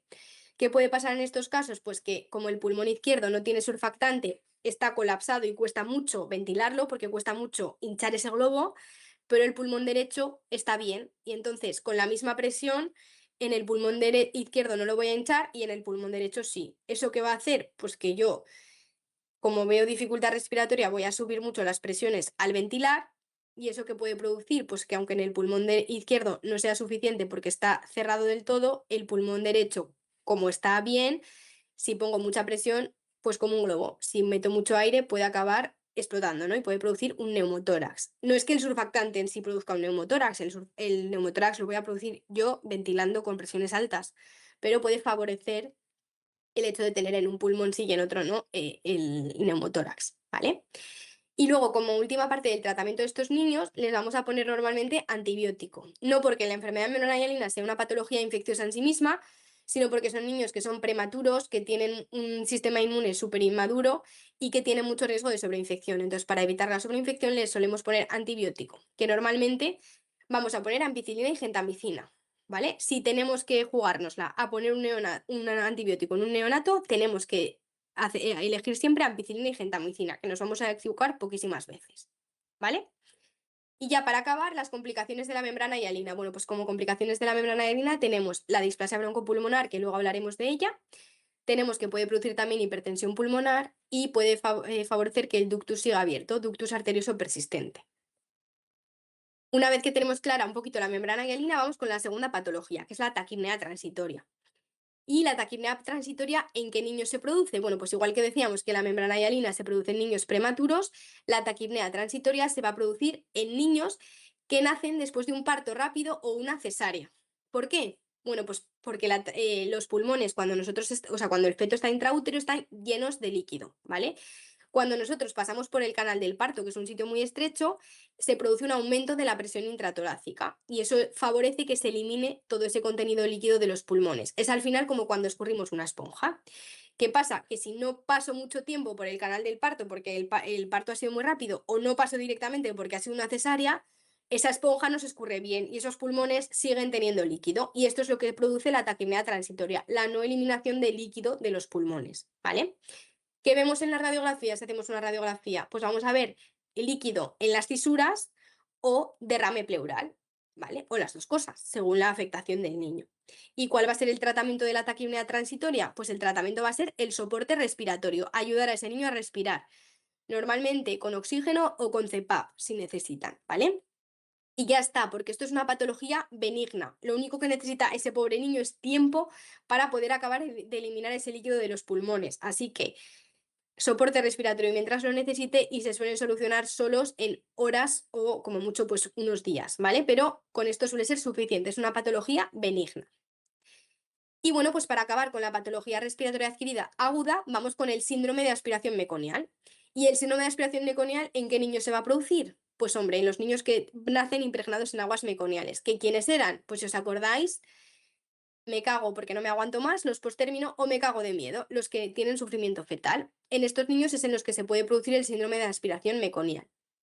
¿Qué es lo que vemos en una radiografía? Pues en una radiografía vamos a ver infiltrados pulmonares también, pero en vez de ser como un punteado finito como era en la membrana hialina, van a ser infiltrados pulmonares gruesos o en banda, que se llaman, que son como más grandes, ¿vale?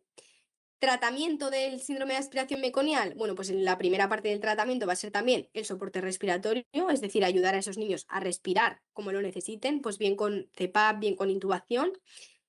Y la segunda parte del tratamiento va a ser antibiótico, ¿vale? ¿Qué antibiótico? Pues ampigenta, claramente, porque hemos dicho que casi siempre ampigenta. ¿Por qué ponemos antibiótico? Bueno, pues aunque es un poco asqueroso, porque realmente si pensáis lo que es el síndrome de aspiración meconial es tener caca directamente en el pulmón, bueno, pues el meconio realmente no tiene microorganismos, el meconio es estéril. Lo que pasa que el meconio es muy irritante y entonces va a producir una neumonitis química, una irritación de ese pulmón que es muy fácil que se sobreinfecte. Por eso ponemos antibiótico, para evitar la sobreinfección. ¿Qué complicaciones puede haber entonces en el síndrome de aspiración meconial? La neumonitis química, que la acabamos de nombrar, la sobreinfección, que es la neumonía. Pueden tener también hipertensión pulmonar y pueden tener también neumotórax, porque ese meconio hace un poco de válvula expiratoria, entonces deja que entre el aire, pero no le deja salir. Entonces, si entra aire, entra aire, entra aire, pues como, pero no sale, pues como un globo. Si lo hincho, lo hincho, lo hincho, al final puede explotar, puede producir un neumotórax. ¿Bien? Bueno, pues con esto tenemos más o menos lo que es la patología respiratoria adquirida aguda, ¿vale? Importante, recordad, para poder acertar casos clínicos de estas patologías, lo importante no es la dificultad respiratoria, todos van a tener dificultad respiratoria, lo importante es en qué niño se produce cada una, es fijarnos en el antecedente del caso clínico. Y luego, además, si nos dan alguna prueba de imagen o así y nos ayuda, fenomenal, ¿vale? Si no nos ayuda, la obviamos, ¿vale? Luego veremos un ejemplo. ¿Cómo se ven estas patologías en imagen? Bueno, pues en la radiografía, la membrana hialina. Infiltrados pulmonares finos. ¿Qué vemos? Vemos un pulmón que es un pulmón que tú lo ves y dices, este pulmón no está bien, es un pulmón como feo, como sucio, ¿no? Pero es un sucio que es como finito, es como un poco, a mí me recuerda como si hubiéramos echado arena al pulmón. Pues eso es la membrana hialina y es bilateral porque pasa en los dos pulmones, el déficit de surfactante es en los dos pulmones. Si vemos la taquipnea transitoria, ¿qué veíamos? Veíamos líquido en las fisuras, que se ve en esta zona. Líquido aquí en las fisuras, ¿vale? Y si vemos el síndrome de aspiración meconial, ¿Qué vemos? Pues lo que vemos en el síndrome de aspiración meconiana son esos infiltrados gruesos, ¿no? Que es un pulmón que también se ve sucio, ¿no? Pero no es ese punteado finito como si echáramos arena. A mí me recuerda más como un poco a algodones, como infiltrados más gruesos, ¿vale? Para acabar con la parte de respiratorio neonatal, vamos con la patología respiratoria adquirida pero crónica, que es la displasia broncopulmonar. ¿Qué es la displasia broncopulmonar, chicos? Bueno, pues al final la displasia broncopulmonar es una cicatriz del pulmón, ¿vale? Esta displasia broncopulmonar se produce normalmente en niños que han tenido una patología pulmonar previa y que persiste en el tiempo, ¿vale? La displasia broncopulmonar, el criterio para diagnosticar displasia broncopulmonar es un criterio clínico y se diagnostica de displasia broncopulmonar a los niños que a los 28 días de vida siguen necesitando oxígeno. Lo más típico es un prematuro que ha tenido una membrana hialina y acaba haciendo una displasia broncopulmonar. Pero puede ser un niño que haya tenido algún tipo de patología pulmonar y luego acabe desarrollando la displasia broncopulmonar, siga necesitando oxígeno a los 28 días de vida. ¿Qué vamos a ver en la radiografía? Pues un pulmón muy feo, un pulmón que llamamos en esponja, porque si os fijáis, recuerda un poco a esas esponjas naturales, con bullas, con cicatrices, es una fibrosis, es un pulmón fibrótico, ¿vale? Esta patología es crónica, ¿vale? Estos niños, bueno, pues hay diferentes grados, porque hay leve, moderada, grave, pero bueno, estos niños son niños que tienen una dificultad respiratoria crónica y son niños que tienen una restricción de la función pulmonar crónica también. Muchas veces estos niños se van a casa con oxígeno y son niños que se siguen luego en las consultas de respiratorio con una dificultad respiratoria, que tienen más predisposición a infecciones respiratorias, asma, etcétera, ¿vale? ¿Cómo se trata la displasia broncopulmonar? Bueno, pues se trata con oxígeno, ¿vale? Soporte respiratorio y luego para intentar prevenirla se utilizan corticoides como la furosemida y, perdón, corticoides como la dexametasona y diuréticos como la furosemida. ¿Bien? Bueno, pues vamos a ver un poquito las preguntas que nos pueden hacer o que han hecho en los últimos años sobre dificultad respiratoria neonatal. Y bueno, esta pregunta me gusta porque es una pregunta que volvió un poco loca a la gente y que es un ejemplo de, fijaros en el caso clínico, si la imagen me ayuda, fenomenal, si me desayuda, la obvio. Niña recién nacida pretérmino de 25 semanas con una insuficiencia respiratoria grave en el posparto inmediato. Se inicia la reanimación, pero a los 30 minutos empeora y fallece. ¿Cuál es el diagnóstico histopatológico de la imagen? Aspiración de meconio, neumonía intraútero, malformación pulmonar, enfermedad de membrana hialina. Y nos ponen esta imagen. Y entonces aquí la gente entró en pánico absoluto, en plan, madre mía, yo no tengo ni idea de anatomía patológica. Y es en plan, tú no tienes ni idea de anatomía patológica, yo tampoco, porque soy pediatra, ¿vale? Entonces yo no me sé la anatomía patológica que me están preguntando aquí. No pasa nada, es normal, es lo normal, no sabérselo, ¿vale? No nos podemos saber todo para el MIR ni para la vida en global y tenemos que centrarnos en cosas. Y no hay que saberse la anatomía patológica de esto, pero ¿qué nos dice la pregunta? Una prematura de 25 semanas que tiene una dificultad respiratoria grave. ¿Esta niña qué va a tener? Pues una membrana hialina, porque es una prematura con dificultad respiratoria. ¿Esa imagen me ayuda? No, me pone más nerviosa que otra cosa, porque no tengo ni idea de qué es esa imagen. Bueno, pues da igual. Tengo un niño con 25 semanas con dificultad respiratoria. Eso en el MIR es una membrana hialina, en el MIR y en la vida real casi siempre, ¿vale? Entonces, que no os líen, que no os hagan el lío. Fijaos, en el caso clínico, si hay una imagen y me ayuda, fenomenal, pero si me vaya a desayudar y me pone nerviosa, la obvio, ¿vale? De hecho, la gente que contestó con lógica acertó la pregunta, ¿vale? Más cosas. Con respecto al síndrome de dificultad respiratoria neonatal, enfermedad de la membrana hialina, señale la respuesta falsa. Los corticoides antenatales reducen el riesgo de su aparición. Sus manifestaciones clínicas aparecen a partir de las 24 horas de vida. El riesgo de aparición disminuye ante una rotura prematura de membranas. O su causa principal es el déficit de surfactante pulmonar. Bueno, pues esta pregunta es una pregunta un poco intermedia, porque es verdad que tenemos claro el déficit, o sea, que la enfermedad de membrana hialina se produce por un déficit de surfactante. Además, también sabemos, ¿no? De si habéis estudiado gine, que cuando tenemos una amenaza de un parto prematuro, una de las cosas que hacemos, pues aparte de intentar frenar ese parto, es poner corticoides a la madre. ¿Para qué sirven esos corticoides que se le ponen a la madre? Bueno, para prevenir un montón de patologías relacionadas con la prematuridad. Pero una de las más importantes a prevenir es esta, es la enfermedad de membrana hialina. Los corticoides favorecen la maduración pulmonar, favorecen que ese pulmón produzca el surfactante. Entonces, se ponen corticoides a la madre para favorecer esa maduración pulmonar. Así que la primera también es correcta. Sin embargo, pues igual tenemos dudas entre la segunda y la tercera, ¿no? Porque yo no sé si una rotura prematura de membranas hace que disminuya el riesgo de tener una membrana hialina.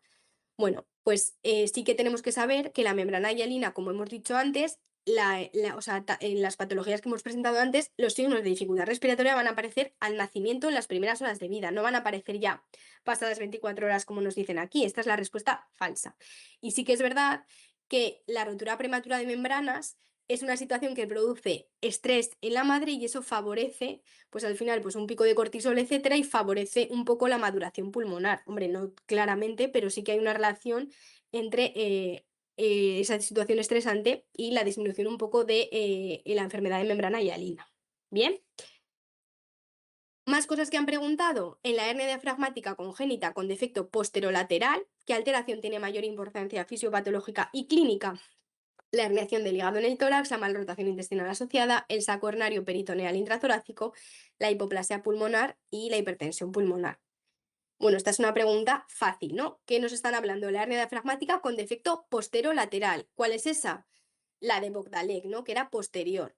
Y nos dicen que qué es lo que más va a marcar el pronóstico en la fisiopatología. Y hemos dicho que lo que más marcaba el pronóstico en estos casos era la hipoplasia pulmonar, el grado de hipoplasia pulmonar y de hipertensión pulmonar que tengan estos niños. Así que esta respuesta es fácil, ¿vale?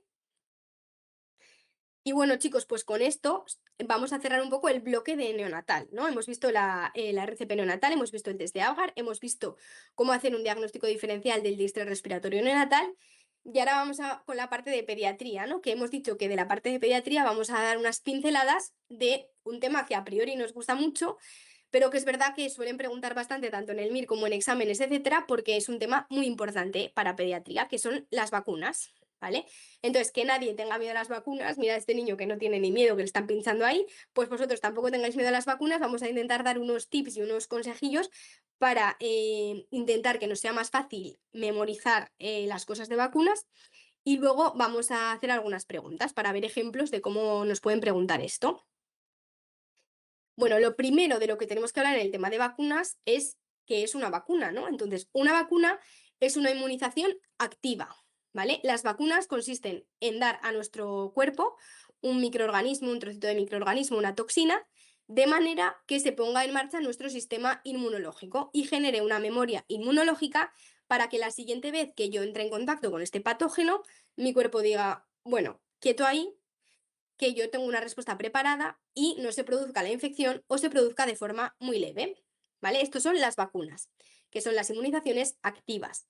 El otro tipo de inmunizaciones que tenemos son las inmunizaciones pasivas. Estas inmunizaciones pasivas consisten en dar a nuestro cuerpo unas defensas preparadas en un laboratorio unos anticuerpos ya preparados, de manera que cuando se produzca el contacto con el patógeno ya le damos las defensas, ¿vale? Esto va a producir una respuesta más corta, o sea, va a tardar menos en hacer efecto, pero menos duradera en el tiempo. Vamos pues con las vacunas, que eran, recordad, inmunizaciones activas. Y una cosa que tenemos que tener muy clara de las vacunas, porque es una diferenciación súper importante que han preguntado hasta la saciedad y que tenemos que tener clara, es la diferencia entre vacunas vivas atenuadas o vacunas muertas o inactivadas. Las vacunas vivas atenuadas son per se mejores vacunas, van a producir mejor inmunidad, más potente y más duradera en el tiempo, pero no se las vamos a poder poner a todo el mundo, porque al final cuando pongo una vacuna viva o atenuada, lo que estoy poniendo es el microorganismo entero, vivo, solamente lo he atontado un poco para que no produzca la enfermedad. Pero claro, si yo estoy inmunodeprimido y tengo un sistema inmune alterado, pues puede ser que mi sistema inmune esté más atontado todavía que el virus o que la bacteria y que acaben desarrollando la enfermedad. Así que estas vacunas están contraindicadas en los pacientes inmunodeprimidos, ¿vale? Mientras que las vacunas muertas y inactivadas, voy a dar un microorganismo muerto o un trocito de microorganismo o algún componente, etcétera, para generar esa memoria inmunológica. ¿Qué tenemos que saber? Tenemos que sabernos muy bien la lista de las vacunas vivas atenuadas. Porque muchas veces nos van a, o sea, porque tenemos que saber a quién no le podemos poner esas vacunas y tenemos que saber diferenciar unas de otras. Entonces, con saberme las atenuadas, no hace falta que me sepa las otras, porque son las demás. Y bueno, pues hay varias reglas un poco mnemotécnicas. A mí me gusta que son las vacunas con el sonido de la letra V, ¿vale? Digo sonido porque ya sé que hay cosas como fiebre que no se escriben con B, cosas que se escriben con B y no con V, pero para que nos acordemos. Entonces, ¿qué vacunas van a ser las vivas atenuadas? Pues bueno, tenemos la triple vírica, la varicela también con V, la vacuna BCG, que es la de la tuberculosis, la de Sabin, que es la de la polio oral, la fiebre amarilla y el rotavirus. Estas son las más importantes de las vacunas atenuadas, ¿vale? Y me tengo que saber muy, muy bien esta lista. Lo siguiente que tengo que saber es a quién no ponerle estas vacunas. Y hemos dicho que no se la vamos a poder poner a los inmunodeprimidos, porque claro, puede que les produzca la enfermedad. ¿Qué consideramos inmunodeprimidos? Consideramos inmunodeprimidos a las embarazadas también. Consideramos inmunodeprimidos también a pacientes que tengan inmunodeficiencias, pacientes en tratamientos quimioterápicos, biológicos, corticoides altas dosis y, por supuesto, también a los pacientes con VIH, ¿no? A estos pacientes concretos con VIH, cuando se portan bien, cuando están bien controlados, vamos a levantarles un poco el castigo con dos vacunas de estas atenuadas, que son las que más un poco me importan, que son la triple vírica y la varicela, ¿vale? Y bueno, una vez que tenemos claro la diferencia entre las vacunas vivas atenuadas y las muertas inactivadas, vamos a ver otra clasificación de dos tipos de vacunas, que estas dos tipos de vacunas son importantes en las vacunas para bacterias encapsuladas, ¿vale? Entonces, en los casos de bacterias encapsuladas, como el meningococo, como el neumococo, como el Haemophilus, vamos a diferenciar dos tipos de vacunas. Tenemos las vacunas polisacáridas y las vacunas conjugadas. Las vacunas polisacáridas tienen un trocito de la cápsula bacteriana, que es un polisacárido, como su propio nombre indica, y lo que van a generar es una respuesta T independiente, que no depende de las células T. Mientras que las vacunas conjugadas vamos a tener un trocito de la cápsula bacteriana, ese polisacárido, pero además le hemos añadido una proteína transportadora o carrier que lo que hace es que sean mucho más inmunógenas porque van a generar una respuesta T dependiente y son más inmunógenas en los menores de 2 años y van a ser más duraderas también en el tiempo. Así que es importante tener clara esta diferenciación, las polisacáridas y las conjugadas, que son importantes, o sea, son dos tipos de las vacunas para bacterias encapsuladas. Más cosas importantes que saber, ¿dónde ponemos las vacunas? Bueno, pues las vacunas, ¿dónde se ponen? Pues no se ponen tampoco como en las películas, en el culo, eso no se pone ahí, ¿vale? Entonces se ponen en los niños chiquititos menores de 3 años, en la pierna, en el deltoide, perdón, en el cuádriceps, en el vasto externo del cuádriceps. Y en los niños mayores, en el deltoides, en el hombro. Yo así como regla para acordarme, decía cuando andan o no andan, pero es verdad que con 3 años ya casi todos andan y si no, mal vamos. Entonces, pues yo me acuerdo un poco, si los puedo coger en brazos, pues entonces todavía se la pongo en la pierna, ¿no? Y si no los puedo coger en brazos, pues se la voy a poner en el deltoides, que ya que ande, que no lo puedo llevar yo en brazos, ¿vale? Y bueno, un poquito lo más importante y un poco lo que menos os gusta del tema de vacunas es el calendario vacunal, ¿vale? El calendario vacunal es este de aquí.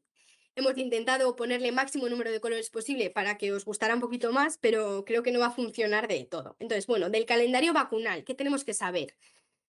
Bueno, antes no teníamos que sabernos un calendario vacunal, porque en cada comunidad autónoma teníamos un calendario vacunal diferente, lo cual no tenía mucho sentido, porque todos vivíamos en el mismo país y no tiene mucho sentido que los niños, dependiendo de la comunidad autónoma, estén vacunados de una cosa o de otra. Así que en un momento dado se reunieron y dijeron, a ver, vamos a hacer un calendario vacunal común para todos, ¿vale? Entonces, este calendario vacunal es un calendario que a mí me gusta decir que es un calendario de mínimos, es decir, en todas las comunidades autónomas hay que poner mínimo estas vacunas que salen en este calendario. Si en una comunidad autónoma si quieren gastar mucho dinero y poner más vacunas diferentes, pues fenomenal, ¿vale? Pero lo mínimo mínimo que tenemos que poner en todas es este, ¿vale? Este es el calendario vacunal oficial a día de hoy, ¿vale? Entonces, ¿qué tenemos que saber del calendario vacunal? Bueno, lo primero, ¿cómo estudiarnos el calendario vacunal? El calendario vacunal no nos lo podemos estudiar en vertical, ¿vale? No podemos decir, a los 2 meses se pone esta y esta, a los 4 esta y esta, porque así va a ser imposible. El calendario vacunal nos lo vamos a estudiar en horizontal y nos vamos a estudiar vacuna por vacuna, ¿vale? Así como cosas generales del calendario vacunal. Tenemos que saber que a la embarazada se le van a poner, bueno, 3 vacunas, ¿vale? Pero el COVID me lo voy a saltar un poco, pero a la embarazada se le van a poner 2 vacunas, quitando el COVID que va un poco aparte, ¿vale? 2 vacunas. Le vamos a poner, por un lado, la gripe, que la gripe se la vamos a poner a la embarazada, en cualquier trimestre del embarazo, siempre que sea época epidémica de la gripe. En julio no le vamos a poner la vacuna de la gripe, ¿vale? Y es una vacuna que le vamos a poner para protegerle a ella, ¿vale? Y la otra vacuna que vamos a poner a la embarazada va a ser la tosferina. La tosferina se la vamos a poner en la semana 28-32 de embarazo y el objetivo de esta vacuna es proteger al futuro bebé, porque le van a pasar anticuerpos a través de la placenta de manera que esté protegido hasta que nosotros le pongamos a ese bebé la vacuna de la tosferina. Bien, esto la embarazada. En el primer año de vida vamos a considerar que los niños son inmunodeprimidos y como son inmunodeprimidos no les vamos a poder poner las vacunas atenuadas, ¿vale? Así que nos vamos a dedicar a ponerles todas las demás vacunas y muchos recuerdos porque hemos dicho que eran menos duraderas en el tiempo. A partir de los 12 meses de edad, a partir del año de vida, lo que vamos a hacer es ponerle las atenuadas que no le habíamos podido poner antes y vamos a poner recuerdos de las otras vacunas que ya hemos puesto. Y por último, tenemos que saber que a los mayores de 65 les vamos a poner 4 vacunas, aparte del COVID, que va un poco aparte, que no es tan importante, que se ha pasado un poco ya de moda el COVID, ¿vale? Entonces, ¿qué les vamos a poner? Les vamos a poner la gripe también, les vamos a poner el herpes zóster, que esta es una vacuna nueva, les vamos a poner una dosis del neumococo, que luego hablaremos, y por último les vamos a poner un recuerdo del tétanos. Así que bueno, un poquito con estas generalidades del calendario vacunal, vamos a ir hablando un poco vacuna por vacuna, ¿vale? Y entonces, yo para intentar que os acordéis un poco, pues os voy a dar algunos tips o algunas cosas, a veces hay historias inventadas o parcialmente reales, pero que yo creo que hacen que os acordéis un poco mejor de estas vacunas. A ver, el calendario vacunal es memoria, o sea, hay que estudiarse de memoria, pero pues igual con esta historieta que os cuento os acordáis de que se pone a tal mes y no a tal otro, ¿vale? Pero bueno, al final es verdad que gran parte de esto es trabajo de memoria y de empollarse el calendario vacunal. Bueno, primera vacuna de la que vamos a hablar. Es una vacuna que es una de las primeras vacunas que se puso, ¿vale? Una vacuna súper importante que a los pediatras además nos encanta porque es una vacuna que son todo ventajas. Es un win-win esta vacuna, porque en un solo pinchazo les vamos a proteger de 6 cosas, ¿vale? Vamos a hablar de la vacuna hexavalente, ¿vale? La vacuna hexavalente no es una vacuna como tal, sino que está compuesta por muchas otras vacunas. Y tenemos diferentes componentes por separado por si necesitamos poner solo uno de estas cosas, pero a los niños se la ponemos entera y como nos va a facilitar el estudio, pues nos la vamos a aprender entera. Así que la vacuna hexavalente va a llevar difteria, tétanos, tosferina, va a llevar la polio, va a llevar a hemófilus y va a llevar la hepatitis B. Estas 6 cosas van dentro de la vacuna hexavalente. Esta vacuna tan importante, que tanto nos gusta, me gusta decir que es la vacuna general y que va a seguir el esquema general de vacunación, que se pone a los 2, a los 4 y a los 11 meses, ¿vale? Así que nos vamos a acordar de que todas estas vacunas que forman la vacuna hexavalente se van a poner siguiendo el esquema general, 2, 4, 11 meses.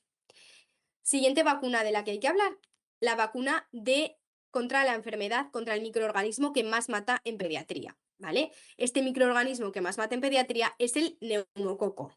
Y espero haberle dado el suficiente dramatismo, porque claro, el microorganismo que más mata en pediatría es muy importante. Evidentemente tan importante como la vacuna general. Así que lo vamos a poner siguiendo el esquema general de vacunación, es decir, a los 2, a los 4 y a los 11 meses, ¿vale? Del neumococo, ¿qué tenemos que saber? Bueno, el neumococo es una bacteria encapsulada, entonces vamos a tener 2 tipos de vacuna, la polisacárida y la conjugada, como hemos dicho antes.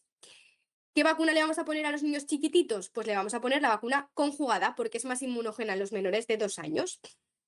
La vacuna que incluye el calendario vacunal es la 13 valente, que protege contra 13 serotipos de neumococo. Es verdad que en la mayoría de comunidades autónomas se están poniendo la 15 y la 20 valente, pero bueno, lo mínimo que incluye el calendario vacunal es la 13 valente. Luego, a los mayores de 65 que les vamos a poner una dosis de neumococo, aquí ya nos da igual lo de que sea un poquito más inmunógena en los menores de 2 años, así que les vamos a poner la polisacárida, porque les va a proteger contra más serotipos de neumococo, contra 23 serotipos concretamente. Bien, siguiente vacuna de la que vamos a hablar. Vamos a hablar de las vacunas contra la enfermedad meningocócica, ¿vale? Y tenemos 2, la meningitis C y la meningitis B.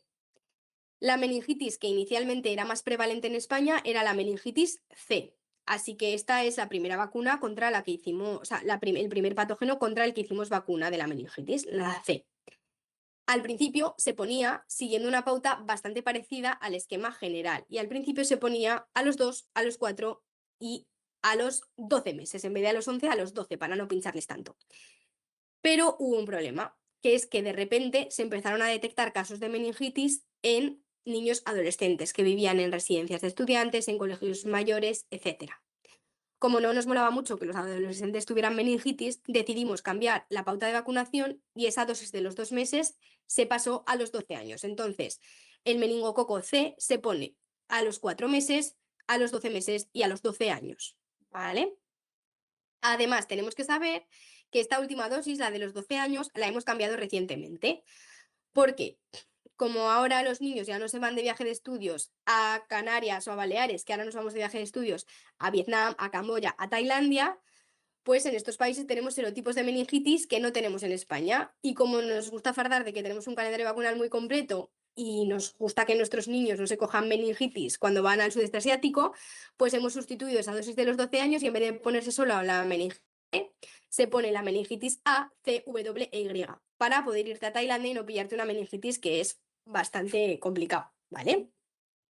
Bueno, una vez que tenemos una buena vacunación de la meningitis C, el meningococo que se hizo más prevalente fue el B. Entonces, se hizo una vacuna contra el meningococo B, que los pediatras llevábamos mucho tiempo recomendando, pero que al principio los padres la tenían que pagar. Desde el año 2023 ya entra en el calendario vacunal y se pone a los 2, a los 4 y a los 12 meses, o sea, parecido un poquito al esquema general. Más cositas que tenemos que saber de vacunas. Bueno, siguientes vacunas. Las vacunas atenuadas, ¿no? Las de los virus atenuados. Entonces, estas las vamos a poner en cuanto nos dejen ponerlas. La primera ya a los 12 meses, que es cuando ya la podemos poner. ¿Qué vacuna nos interesa poner antes? ¿La triple vírica que me protege contra 3 cosas en una o la varicela? Bueno, pues lógicamente la triple vírica, ¿no? Entonces, a los 12 meses vamos a poner la triple vírica y a los 15 meses vamos a poner la varicela. Luego las dos van a tener una dosis de recuerdo en torno a los 3 años, pero lo más importante es saber que la triple vírica empieza a los 12 meses y la varicela a los 15 meses. La triple vírica va a incluir sarampión, rubeola y parotiditis, ¿vale? Para recordar. Más vacunas. La vacuna del virus del papiloma. La vacuna del virus del papiloma es una vacuna que lleva bastante tiempo poniéndose a las chicas a los 12 años, ¿vale? Yo creo que fue una de las primeras generaciones que se le empezó a poner esta vacuna. Entonces, la idea es ponerla a los 12 años porque la idea es ponerla antes de que empiecen las relaciones sexuales. No descartamos que en breves haya que adelantar de alguna manera, ¿eh? Pero de momento se mantiene a los 12.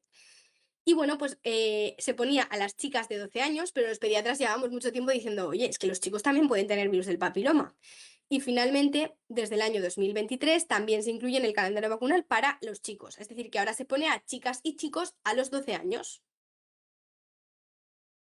Y ya casi casi para acabar tenemos la vacuna del rotavirus. La vacuna del rotavirus es una vacuna que es una vacuna de virus atenuados también, hemos dicho. Pero se pone, sin embargo, fijaos, entre los 2 y los 6 meses si miráis el calendario vacunal. ¿Por qué pasa esto? Bueno, porque esta vacuna es una vacuna especial que se pone vía oral, no es intramuscular como el resto de vacunas. Y al ponerse vía oral va a hacer un efecto más local que sistémico y, por eso, y va a proteger contra el rotavirus, pero no va a producir tanto efecto sistémico. Por eso lo vamos a poder poner a los niños chiquititos, ¿vale? Que es un poco cuando más prevalencia y más riesgo tienen de hacer una gastroenteritis grave por rotavirus. Se pone entre los 2 y los 6 meses y se pone una dosis o sea, entre 2 y 3 dosis según la presentación, separadas cada una de un mes, ¿vale? Y ya por último, para acabar en este tema de vacunas y de inmunizaciones, vamos a hablar del Nirsevimab, que es la prevención del virus respiratorio sincitial que produce bronquiolitis en pediatría. Entonces, bueno, lo primero que tenemos que saber de Nirsevimab es que no es una vacuna, ¿vale? Nirsevimab es un anticuerpo monoclonal, es decir, es una inmunización pasiva, porque damos las defensas ya preparadas. Y es un anticuerpo monoclonal contra el VRS, contra el virus respiratorio sincitial, que es el que produce las bronquiolitis. Bueno, os voy a contar un poco una historia de Nirsevimab. Y es que antes de Nirsevimab lo que se utilizaba para prevenir el VRS era palivizumab. ¿Vale? Pero palivizumab solo se le ponía a niños que tenían determinados factores de riesgo, por ejemplo, cardiopatía, pues enfermedad respiratoria, prematuros, etcétera. Entonces, yo recuerdo que hace ya unos años en los congresos empezaban a nombrar Nirsevimab y presentaban los resultados y tenía como muy buena pinta. Pero claro, los pediatras estábamos un poco escépticos porque el problema es que decíamos, jo, si se lo ponen solo a los que tienen factores de riesgo, el problema es que hay niños que son sanos, que simplemente por ser chiquititos hacen bronquiolitis graves y acaban en la UCI. Entonces, de repente, de la noche a la mañana, en 2023, el Ministerio de Sanidad dice que, oye, que va a ponerle Nirsevimab a todos los niños menores de 6 meses, que nos quedamos todos flipando, ¿vale? Y nos dijo un poco que cada comunidad autónoma se organizara como pudiera. Bueno, pues yo os he dicho que ahora trabajo en las urgencias de pediatría de Basurto, en Bilbao, pero yo soy de Zaragoza y hice la residencia en Zaragoza, en el Hospital Miguel Servet. Y entonces justamente en eso, en octubre, noviembre y diciembre del 23, vine aquí a rotar a Bilbao, ¿vale? Y resulta que aquí, pues la pauta que se decidió de administración de Nirsevimab empezó más tarde que en otras comunidades. Jo, y la verdad es que nosotros tuvimos un invierno horroroso, con muchísimos casos de bronquiolitis, niños graves que teníamos que trasladar, etcétera. Y yo hablaba con mis compañeros de Zaragoza que se había empezado a poner antes y decían, no, no, si aquí estamos fenomenal, solo hay un niño en la UCI. Yo decía, madre mía, o sea, qué mal, me he ido al sitio donde peor estamos. Bueno, pues para que os hagáis una idea de lo que ha supuesto Nirsevimab, ese primer año se estima que redujo los ingresos hospitalarios en menores de un año de hasta un 70% de bronquiolitis, es decir, una barbaridad. Nirsevimab ha supuesto una revolución en el mundo de la bronquiolitis, ¿vale? Ya no vemos bronquiolitis graves por VRS, las que vemos son en niños mayores que no suelen hacer bronquiolitis tan graves. Entonces, ya las bronquiolitis que vemos son o por otros virus, que es menos frecuente que sean graves, o en niños mayores que lo suelen llevar bastante mejor. Así que Nirsevimab ha sido una revolución en el campo de la pediatría, ¿vale? Y ha cambiado un poco cómo conocemos la bronquiolitis. ¿Cómo se pone Nirsevimab? Bueno, pues se pone igual que una vacuna intramuscular, pero recordad que no es una vacuna, que es un anticuerpo monoclonal y se pone una vez durante la época epidémica y nos protege durante toda la época epidémica, porque protege durante 5 o 6 meses, ¿vale? ¿A quién le vamos a poner Nirsevimab? Pues la indicación es ponérsela a todos los niños que van a tener menos de 6 meses durante la época epidémica. Es decir, por ejemplo, este año el Ministerio de Sanidad ha dicho a todos los que han nacido entre el 1 de abril de 2025 y el 31 de marzo de 2026. ¿Qué hacemos? Pues normalmente, como se empieza a poner en septiembre, octubre, los que nacen a partir de esa fecha se les suele poner en la maternidad tal como nacen y a los que han nacido antes, pues se va al centro de salud y se les pone en el centro de salud, ¿vale? Y luego hay niños que tienen determinados factores de riesgo, pues cardiópatas, prematuros, enfermedad respiratoria, que los siguientes años se les pone su dosis de menor de 6 meses como a todo el mundo y los siguientes años, por ejemplo, si tienen el segundo año menos de 12 meses, se les pone una segunda dosis, ¿vale? O si el tercer año tienen menos de 24 meses, se les pone una tercera dosis. Y bueno, pues con esto hemos acabado un poquito el calendario vacunal. Novedades importantes que ha habido en los últimos años en vacunas, que al final siempre gusta preguntar un poquito las novedades. Bueno, pues la meningitis B, que se incluyó en 2023, la gripe, que se recomienda vacunación anual a los niños entre 6 meses y 5 años, el virus del papiloma, que se incluyó a los 12 años en los chicos, y el herpes zóster para los mayores de 65. Y en 2024, así como novedades, se incluyó rotavirus en el calendario vacunal, que hasta entonces era de pago, y se incluyó también Nirsevimab contra el VRS. Así que bueno, con este repasito un poco del calendario vacunal, vamos a ver algunos ejemplos de preguntas sobre vacunas. Señale la opción incorrecta respecto a la enfermedad meningocócica. El mecanismo de transmisión es por gotas. Se dispone de vacunas efectivas únicamente para la prevención de 4 subtipos de meningitis. La vacuna frente a meningococo tipo B está incluida en el calendario sistemático de inmunizaciones del Sistema Nacional de Salud o ante un contacto de riesgo con un paciente con meningitis meningocócica, la vacunación del contacto no debe ser la primera estrategia de profilaxis posexposición. Bueno, esta es una pregunta del MIR de este año que no es difícil, ¿vale? Porque si la pensamos, habiendo visto cómo hemos visto el calendario vacunal, ya hemos visto que ahí ponemos para la meningitis B, para la C, y luego os he dicho que para intentar que no cojamos en el sudeste asiático se pone para la A, la W y la Y. O sea que no es verdad que solamente tengamos vacunas para 4 subtipos, ¿vale? Esta es la falsa, ¿vale? El mecanismo de transmisión del meningococo es por gotas. Ya hemos dicho que el meningococo B sí que está incluido en el calendario vacunal. Y normalmente después de una exposición a meningitis, normalmente lo indicado es una profilaxis antibiótica, pues normalmente con rifampicina, pero depende un poco del tipo de paciente, etcétera, ¿vale? Pero no la vacuna como primera medida de prevención. Más preguntas que hacen. ¿Las vacunas conjugadas? son vacunas de virus y bacterias combinadas para hacerlas menos inmunógenas y que provoquen menos efectos secundarios. Son vacunas de virus enteros conjugadas con un polisacárido para poder combinarlas y hacer una vacuna tetravalente o trivalente vírica. Son vacunas bacterianas conjugadas con un polisacárido para poder combinarlas y hacer vacunas penta o hexavalentes, o son vacunas polisacáridas conjugadas con una proteína para hacerlas dependientes de linfocitos T y lograr memoria inmunológica a largo plazo. Bueno, esta es fácil, ¿no? Ya hemos dicho que las vacunas conjugadas son importantes en las bacterias encapsuladas y que son un tipo de vacuna polisacárida que llevan además una proteína y que el objetivo es intentar que la memoria inmunológica sea mejor y sea más a largo plazo.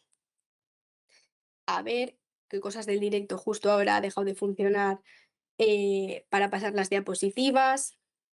A ver si puedo aquí. A ver. Vale, más cosas. ¿Cuál de las siguientes vacunas no debe administrarse a un lactante de 9 meses que tiene una inmunodeficiencia primaria combinada? Vacuna antineumocócica conjugada 13 valente, vacuna antigripal, vacuna frente al rotavirus o vacuna antimeningocócica tipo B. Bueno, este niño, ¿qué tipo de niño es? Es un niño inmunodeprimido. ¿Qué vacuna no le vamos a poder poner? Las atenuadas. Y de aquí, ¿cuál es la única que es atenuada? El rotavirus, ¿vale? A ver. Vale, fenomenal. De acuerdo al calendario común de vacunación infantil del Consejo Interterritorial de 2018, esta pregunta ahora mismo no está actualizada porque es del MIR 2019, pero sigue vigente esta pauta. ¿Qué vacuna se recomienda con una pauta a los 4 meses, 12 meses y 12 años? Hepatitis B, enfermedad neumocócica, Haemophilus influenza de tipo B o enfermedad meningocócica tipo C. Bueno, pues efectivamente la correcta es enfermedad meningocócica tipo C. Ya, o sea, ya sabéis que para que os acordéis, dijimos que se ponía esa dosis a los 12 años para proteger a los adolescentes. Si se pone a los 4 meses, 12 meses y 12 años. Del MIR 2018, ¿cuál de las siguientes vacunas está recomendada para su administración a los 12 meses con una dosis de refuerzo a los 3-4 años? ¿No? Hepatitis B, triple vírica, varicela, vacuna frente al neumococo. Esta pauta de vacunación corresponde con la triple vírica, que hemos dicho que es de las atenuadas la que vamos a poner primero, es decir, a los 12 meses, y luego con ese refuerzo a los 3-4 años. La clasificación más útil de las vacunas las divide en vivas o atenuadas y vacunas inactivadas. ¿Cuál de las siguientes enfermedades se puede prevenir con una vacuna viva o atenuada? Fijaos, en estas solamente tenemos que sabernos la lista de las vacunas atenuadas, no nos pide nada más. ¿Cuál entra dentro de la lista de las vacunas atenuadas? Pues la rubeola, porque es la triple vírica, ¿no? Sarampión, rubeola y parotiditis. ¿Bien? Y para acabar, ¿cuál de las siguientes vacunas está contraindicada en pacientes inmunodeprimidos? Lo mismo, me tengo que saber la lista de las vacunas atenuadas, que son las que están contraindicadas en los inmunodeprimidos. ¿Cuál de estas está contraindicada? Varicela, gripe, neumocócica o hepatitis B. La varicela, ¿no? Que es la de virus vivos atenuados. Y bueno, chicos, pues con estas últimas preguntas de vacunas, hemos llegado al final un poco del taller y de la clase de hoy. Bueno, deciros lo primero, que os agradezco muchísimo que os hayáis conectado y que hayáis compartido este ratito de la tarde conmigo, que ha sido un placer poder daros esta clase y poder ayudaros con vuestros estudios de cara a pediatría, que espero que le hayáis perdido un poco el miedo y que incluso a alguno le haya picado un poco el gusanillo y poder verle luego en un futuro en los hospitales, y que espero que muchos de vosotros acabéis siendo pediatras. Y bueno, quería acabar deseándoos mucho ánimo con el curso, que vais a poder con los exámenes porque vosotros podéis con eso y con más, así que a tope, chicos, lo vais a hacer fenomenal. Mucho ánimo, y para cualquier duda que podáis tener os dejo mi correo, pues para cualquier duda de la asignatura o cualquier duda de la especialidad, lo que necesitéis. Así que venga, chicos, mucho ánimo, a por todas con esos exámenes y podéis con todo y con más.